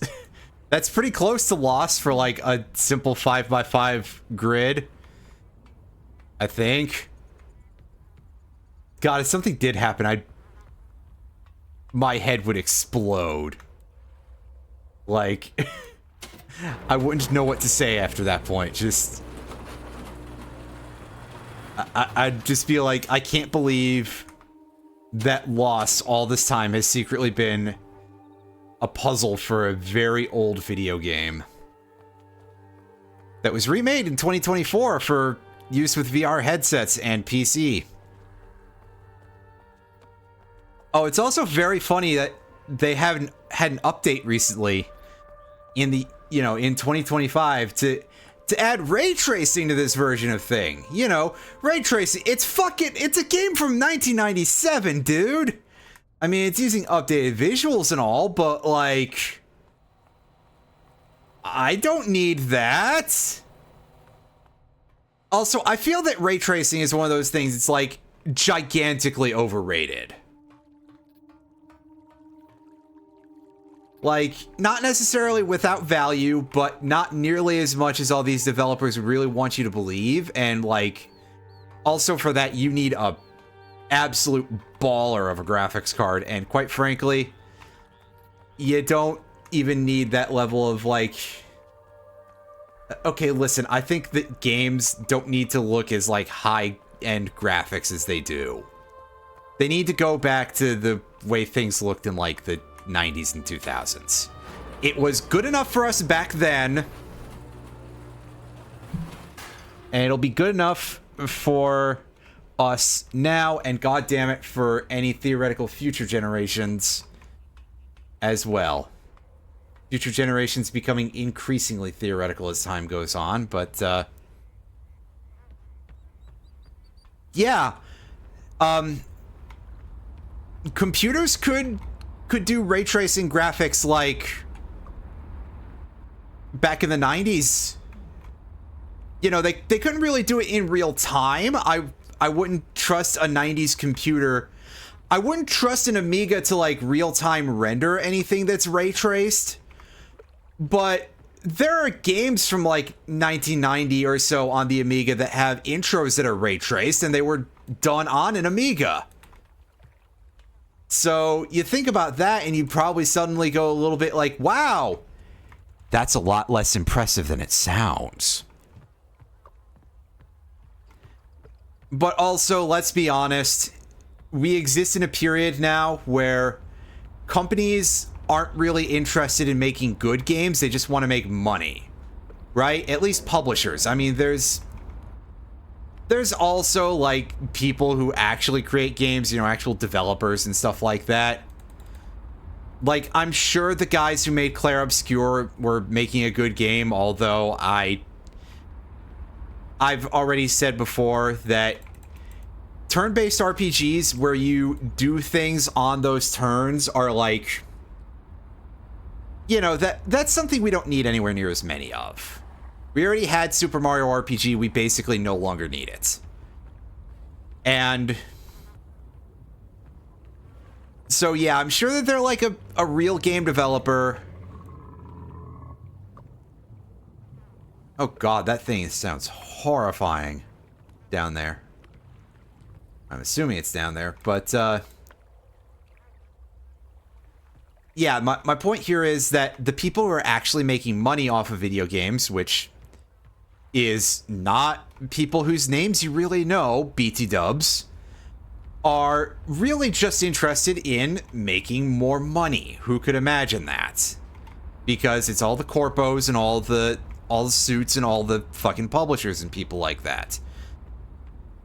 It's not guys like Hideo Kojima. And I mean, I say that, and Kojima is probably like, if there's a dev who would be like, hey, yeah, I am interested in this new graphical technology, I feel Kojima would be quite high up there, but also, I mean, Kojima is probably doing something weird with it. And I don't mean that in the sense of, like, quiet, kind of doing something weird. Although, I mean, truth be told, that probably is also cropping up a little bit.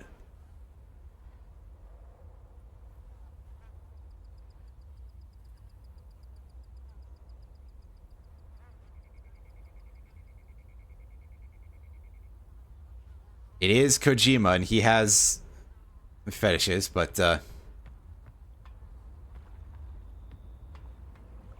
I actually do not specifically remember the Death Stranding necklace. But anyway, yeah, my point here is that, like, I don't think that a large part of people are actually all that concerned about ray tracing. Oddly enough, this probably is, like, one of the fairly few gaming fan bases for, like, the Myst series that I think would probably get on board with it, mostly because Myst has this certain reputation, other than for, like, really hard to understand puzzles, of being this incredibly beautiful game with, like, really interesting landscapes and stuff. And just being, you know, a treat for the ears and eyes, but yeah, mostly the eyes, not so much the ears. Listen, why'd I say ears? That's a good question, Mega Man.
Anything with these? These really do not look interactable. Give it a shot anyway.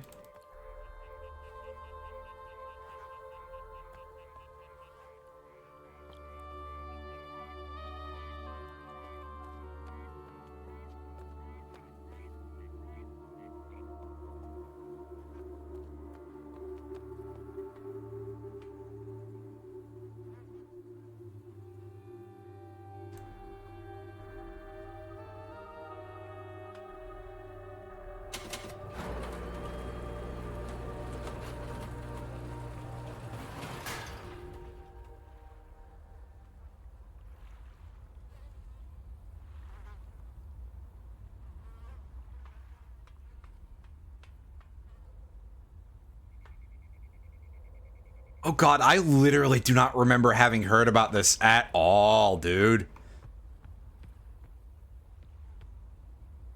But, like, wow, that's... That sounds like Kojima, alright. The main thing I can say here is just like, whoa, that's...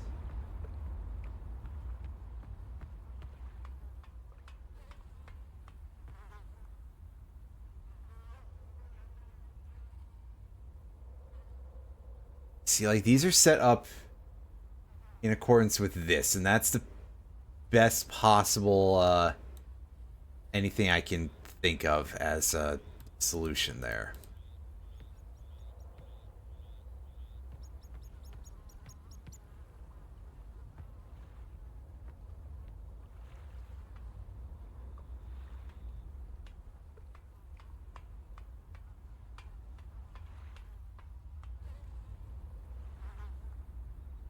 Yeah, I'm a little stumped right now, so...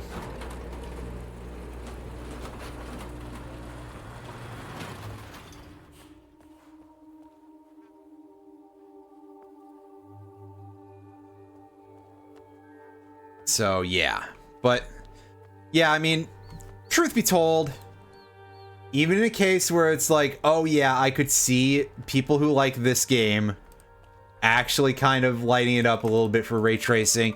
Ray tracing to me still feels like this big marketing gimmick on behalf of these companies in order to push this idea that you need these bigger graphics cards, and also because, as explicated upon, publishers like money, and it's very easy to get people to be like, oh,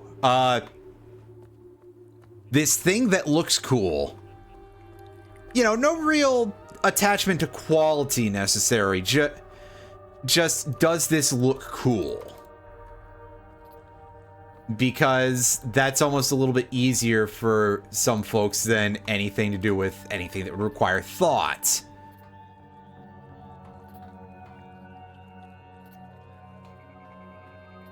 You know, as usual, I think it's a little bit strange to see the push for like, oh yeah, and anyone who's like all that interested in realism in games, period. That's such weird behavior, right? Like, I don't want to be like, oh, that's cop shit, because even though that's the phrase that was coming to mind, I think maybe be normal about a phrase like that, but also, it's so odd to be so concerned about video games which are openly not real things being more realistic and having a more like realistic graphical style too is inside of that area. So that's an odd choice in all of that. So yeah, I'm still kind of stuck as to what exactly the deal is here.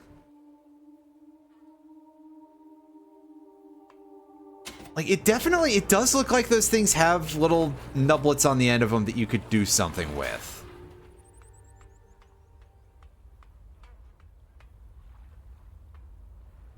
Can I do anything in here? This thing? This looks like you should be able to interact with it in some way, but you can't. Anyway, I'm gonna pause for just a second.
Huh?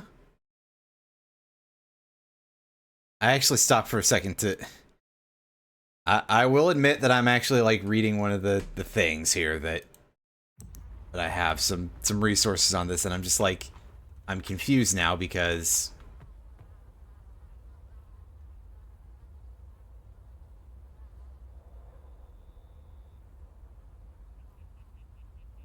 the things that it's telling me in there don't seem to necessarily correspond too well with reality, but anyway.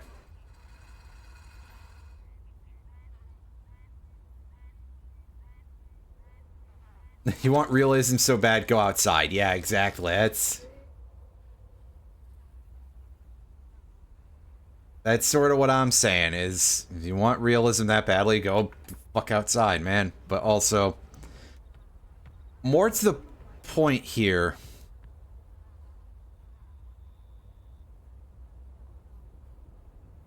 Yeah, this thing is just weird. Like, I'm just kind of confounded by all this.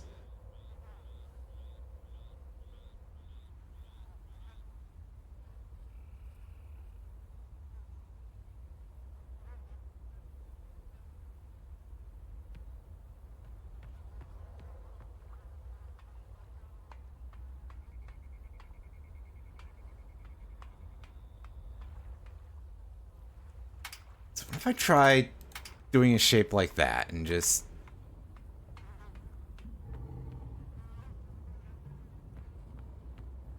Yes, yes, I hear you in the background, guy who makes that noise. It's a battle network grid. It... not quite, but also...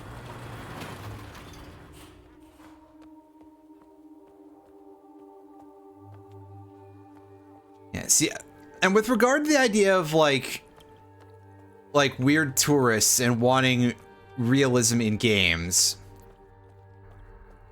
and belief structures, I feel like I could imagine this sort of being like the springboard to all of these guys turning into kind of your standard issue Nazi freaks being like, oh, well, how dare there be black people in games and stuff like that, which... again, it's perfectly understandable to discuss this sort of thing in Myst, because literally every single villain in this franchise is a racist colonizer. But I digress.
I don't know, that's that thing spinning. I was like, what the hell is that noise?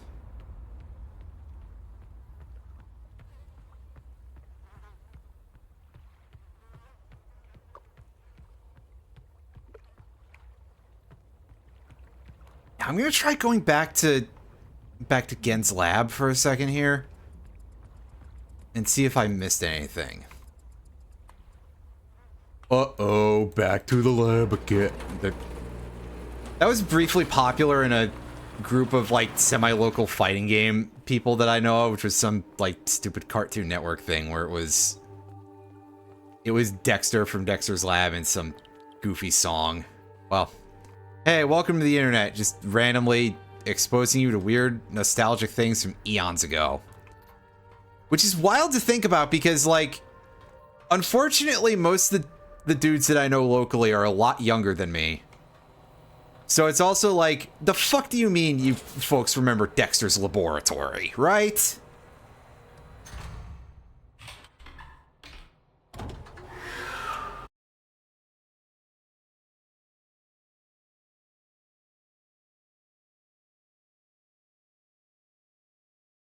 Oh, yeah, I have to actually pull the lever here. Kronk. There we go. Said it the right way. Yeah, it's a little bit anyway.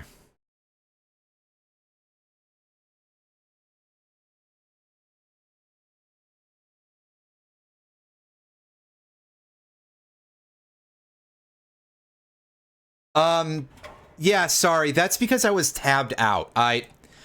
Once again, I'm, making no bones about the fact that because I'm not smart enough for this game, that I have a couple of things there as, like, I try not to read the whole thing, right? I try to look like, okay, yeah, use this to get a boost, because otherwise I legitimately would not think of some of this crap.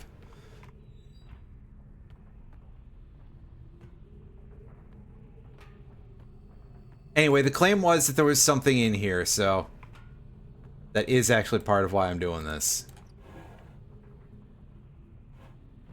I don't think it's in these drawers, but still some interesting stuff to look at, right?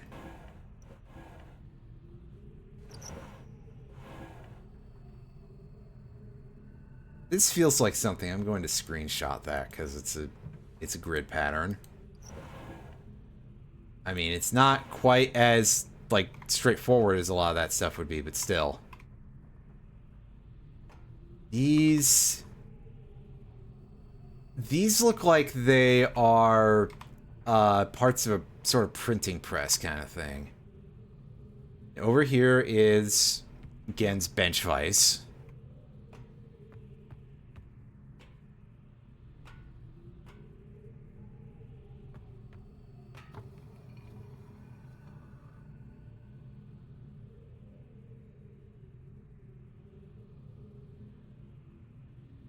I forget if we took a picture of that or not, but we're taking another one anyway, so.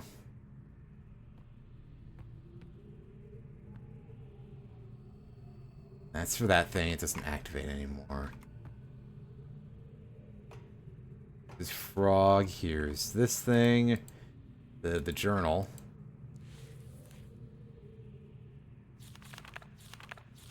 I'm scrolling backwards through this to see if there's any, like, obvious figures that I missed.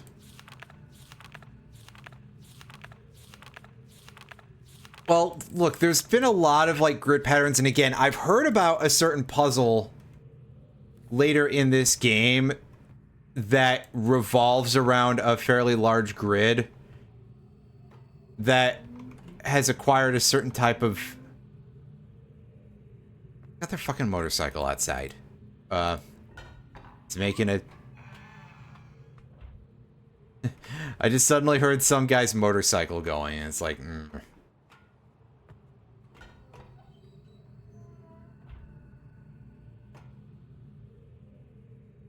So what's the deal with this thing? Like... This looks like you should be able to do something with it, but it's completely non-interactable? That's weird. I can't pick up the hammer either, which is... Oh. I can do that. Is that helpful? It doesn't look like it.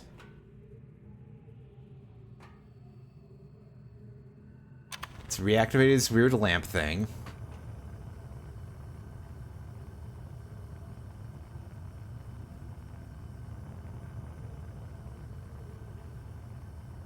Thing is really weird, but kind of cool.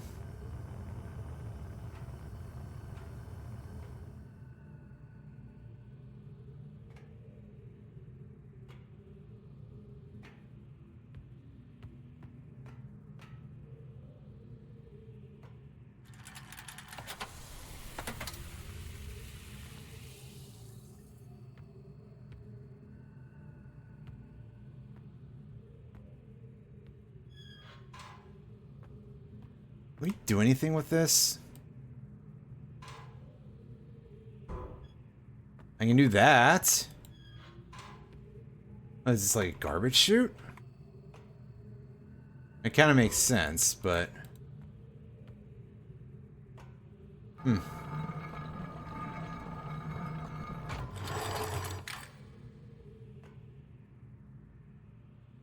And yeah, we can't take the unrefined fire marble at this point.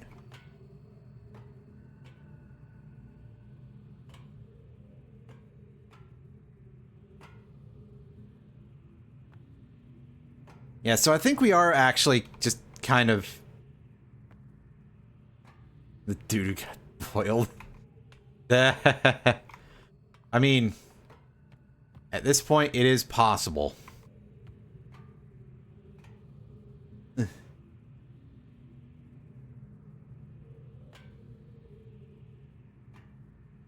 hey, you remember that. Neat.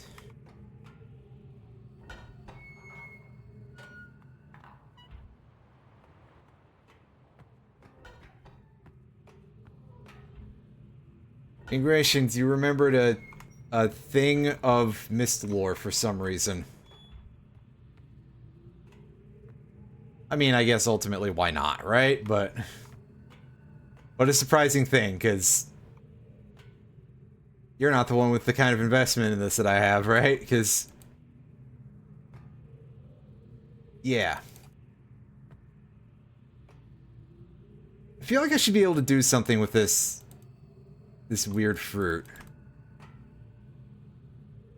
Unfortunately, the game will not allow me to do that.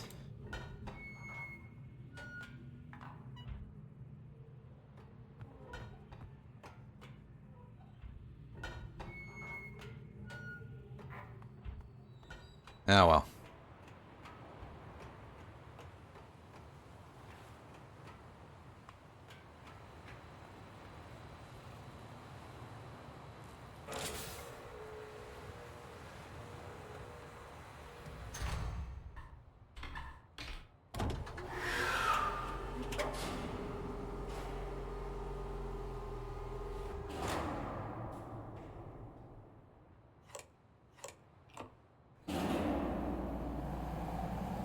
It's completely fine, I get it.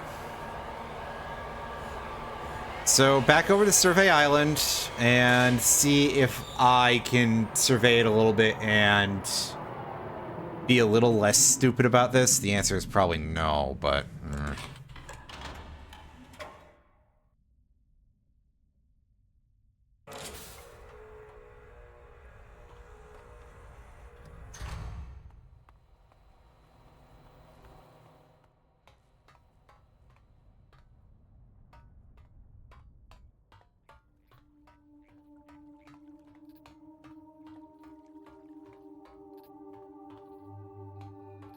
There's like a weird noise in the background. It sounds vaguely like electrical. Well, it's faded away by the time we get over here.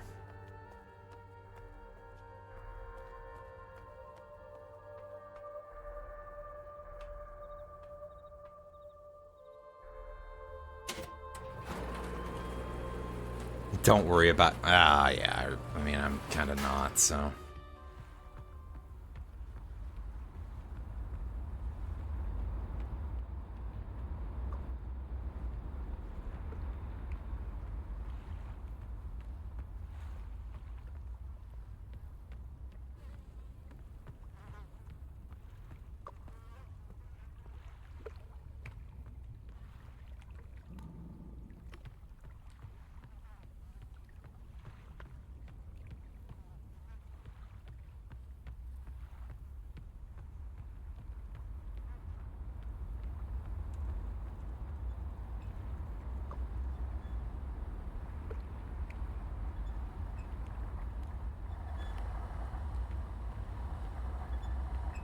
Yeah, we've seen that that thing is like half functional at best.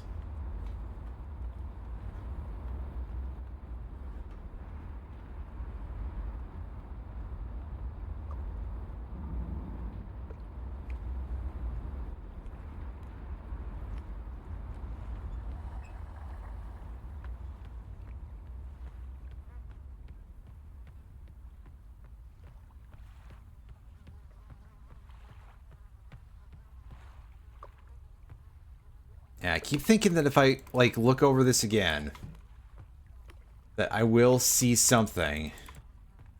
And so far, it has not borne out yet. Again, it's a very cool game. I keep missing, like, everything. And as ever, it's probably something, like, just right directly in front of me, because, yeah. Oh, shut up down there. I'm busy. Shut up in there, will you?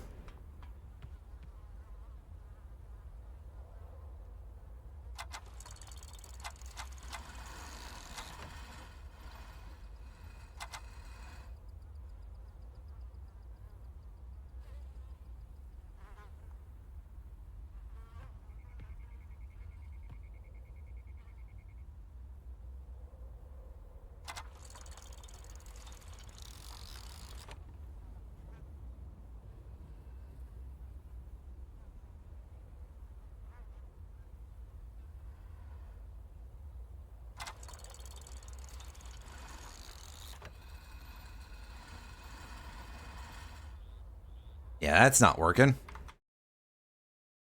Suck. This again.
I think I just have to come to the conclusion that this is, like, completely different from the original.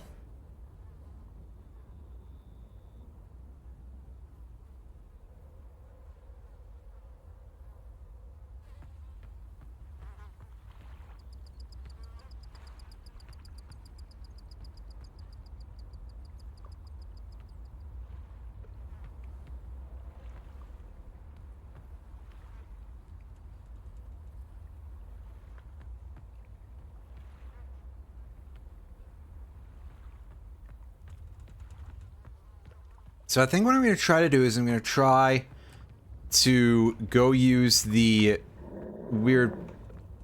Shut up! Use the weird fire marble dome to go and return to a different island.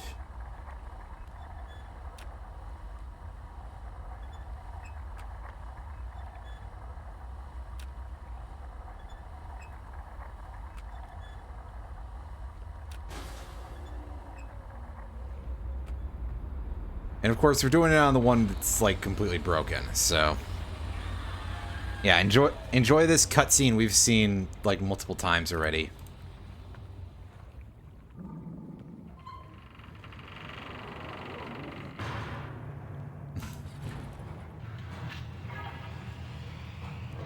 Oh, that loud clonk when it opens all the way.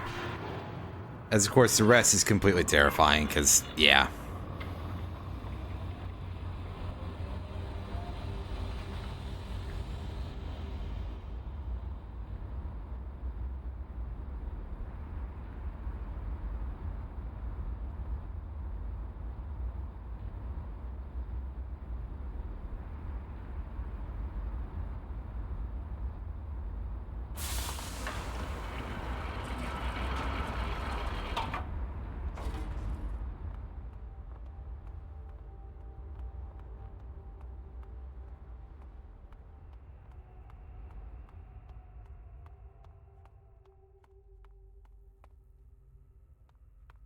Alright.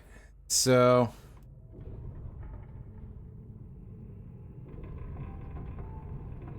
rotate this way. Hey, how's it going? We are lost. As usual, but like... extra lost.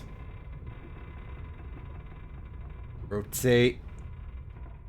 That should allow us to lock over here, I think. Yes, and again, thankfully that thing does lock to positions, otherwise these paths would be broken and broken. That'd be the main thing about them, would be broken paths.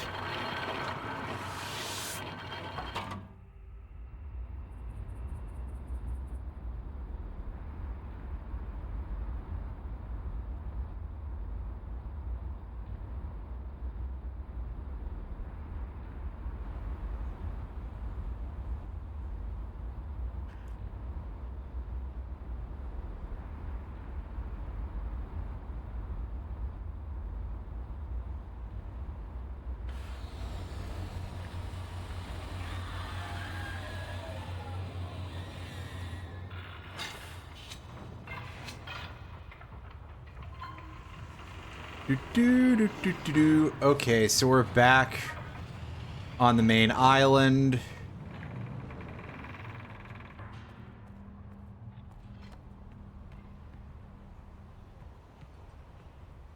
We want to rotate this.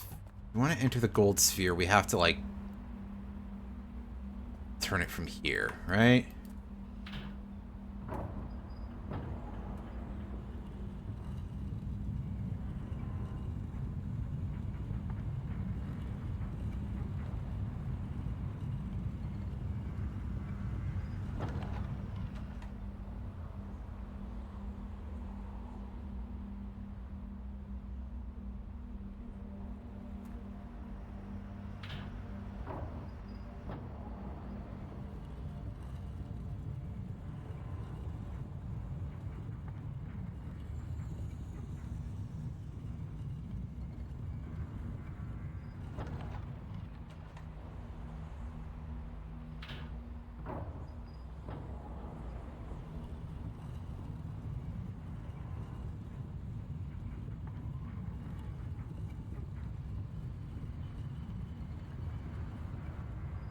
And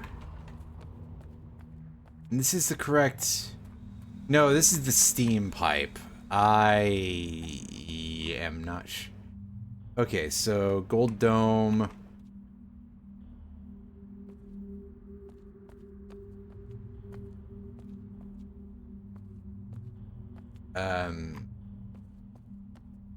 Yeah, okay, so rotate another 2 times.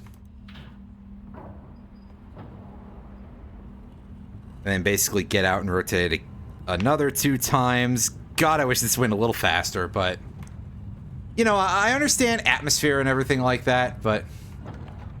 Like I say, admittedly, as much as I love these games, even when I'm being absolutely, completely baffled by them, they're not exactly the sort of thing that is going to be, like, considered the most stream-friendly because of their measured pace, shall we say.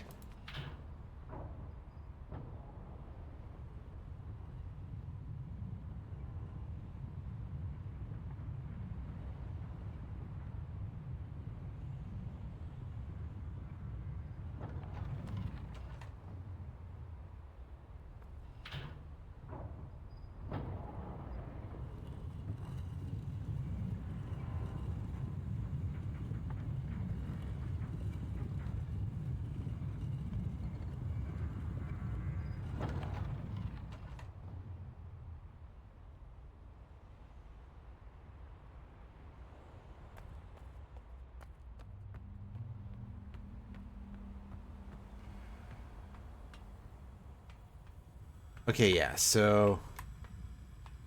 Here we are again at the Gold Dome. I just want to investigate briefly and see...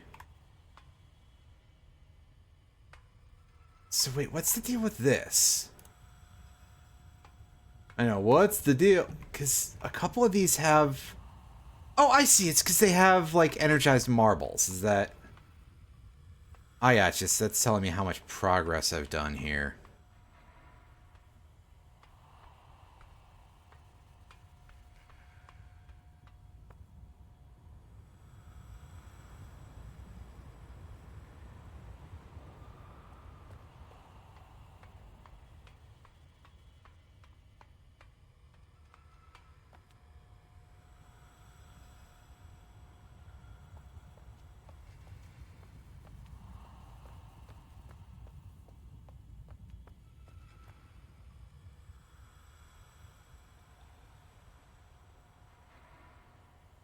Yeah, look at that. You can get a nice look at how the ocean crack is like... It just goes straight into the ocean. That is so messed up. Wow, that's wild. And there's another great look at it.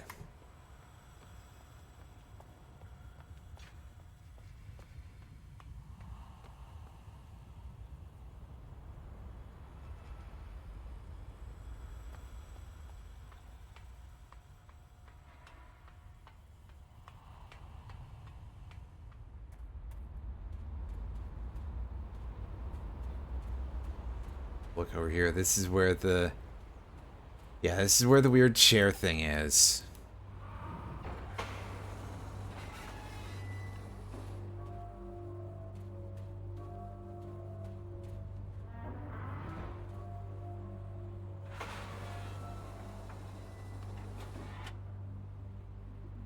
Okay, yes, that shows the door closing on that side.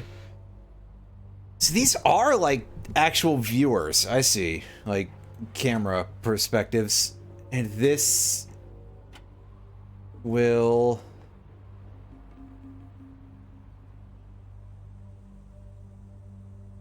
show that bridge raising. Which is that? Is that to the dome? I'm gonna reclose that. I'm gonna see if I can figure out where that is. That overlooks the path thing for the weird roller coaster cart.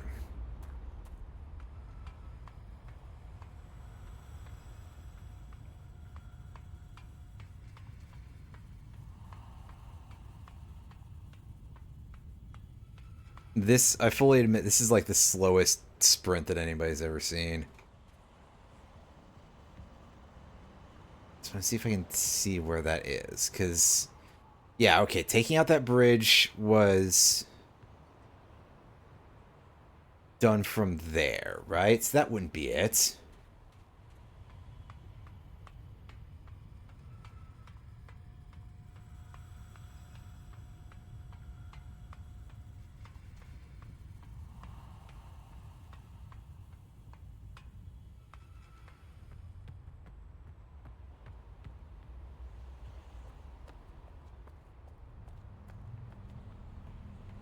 Okay, I see. So that's just a bridge.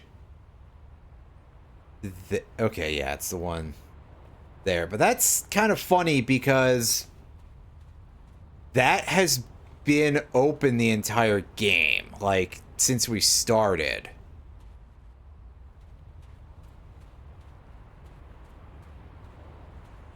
So to have that be a thing that you can close is just very funny to me.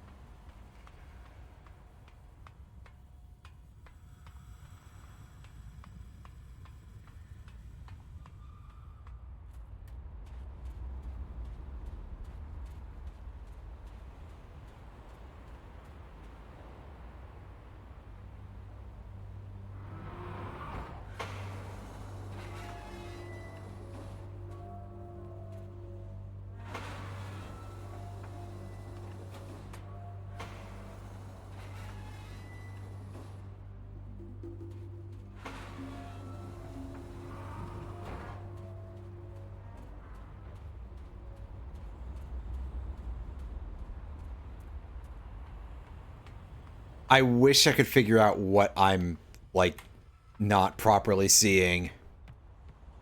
Because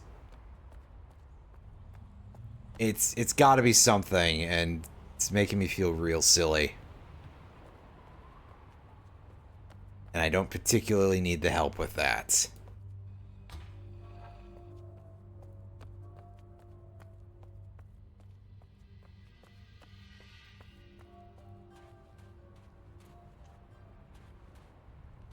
Okay, I see. That camera is... That's the camera for that area. There's one up there. I spent like forever trying to figure out why I couldn't access those, but it turns out that the reasoning is quite simple, actually. Well, yeah, I think I'm gonna like let this thing return and probably pause here for the evening, because yeah, I, as before, am extremely just not sure what I'm doing here.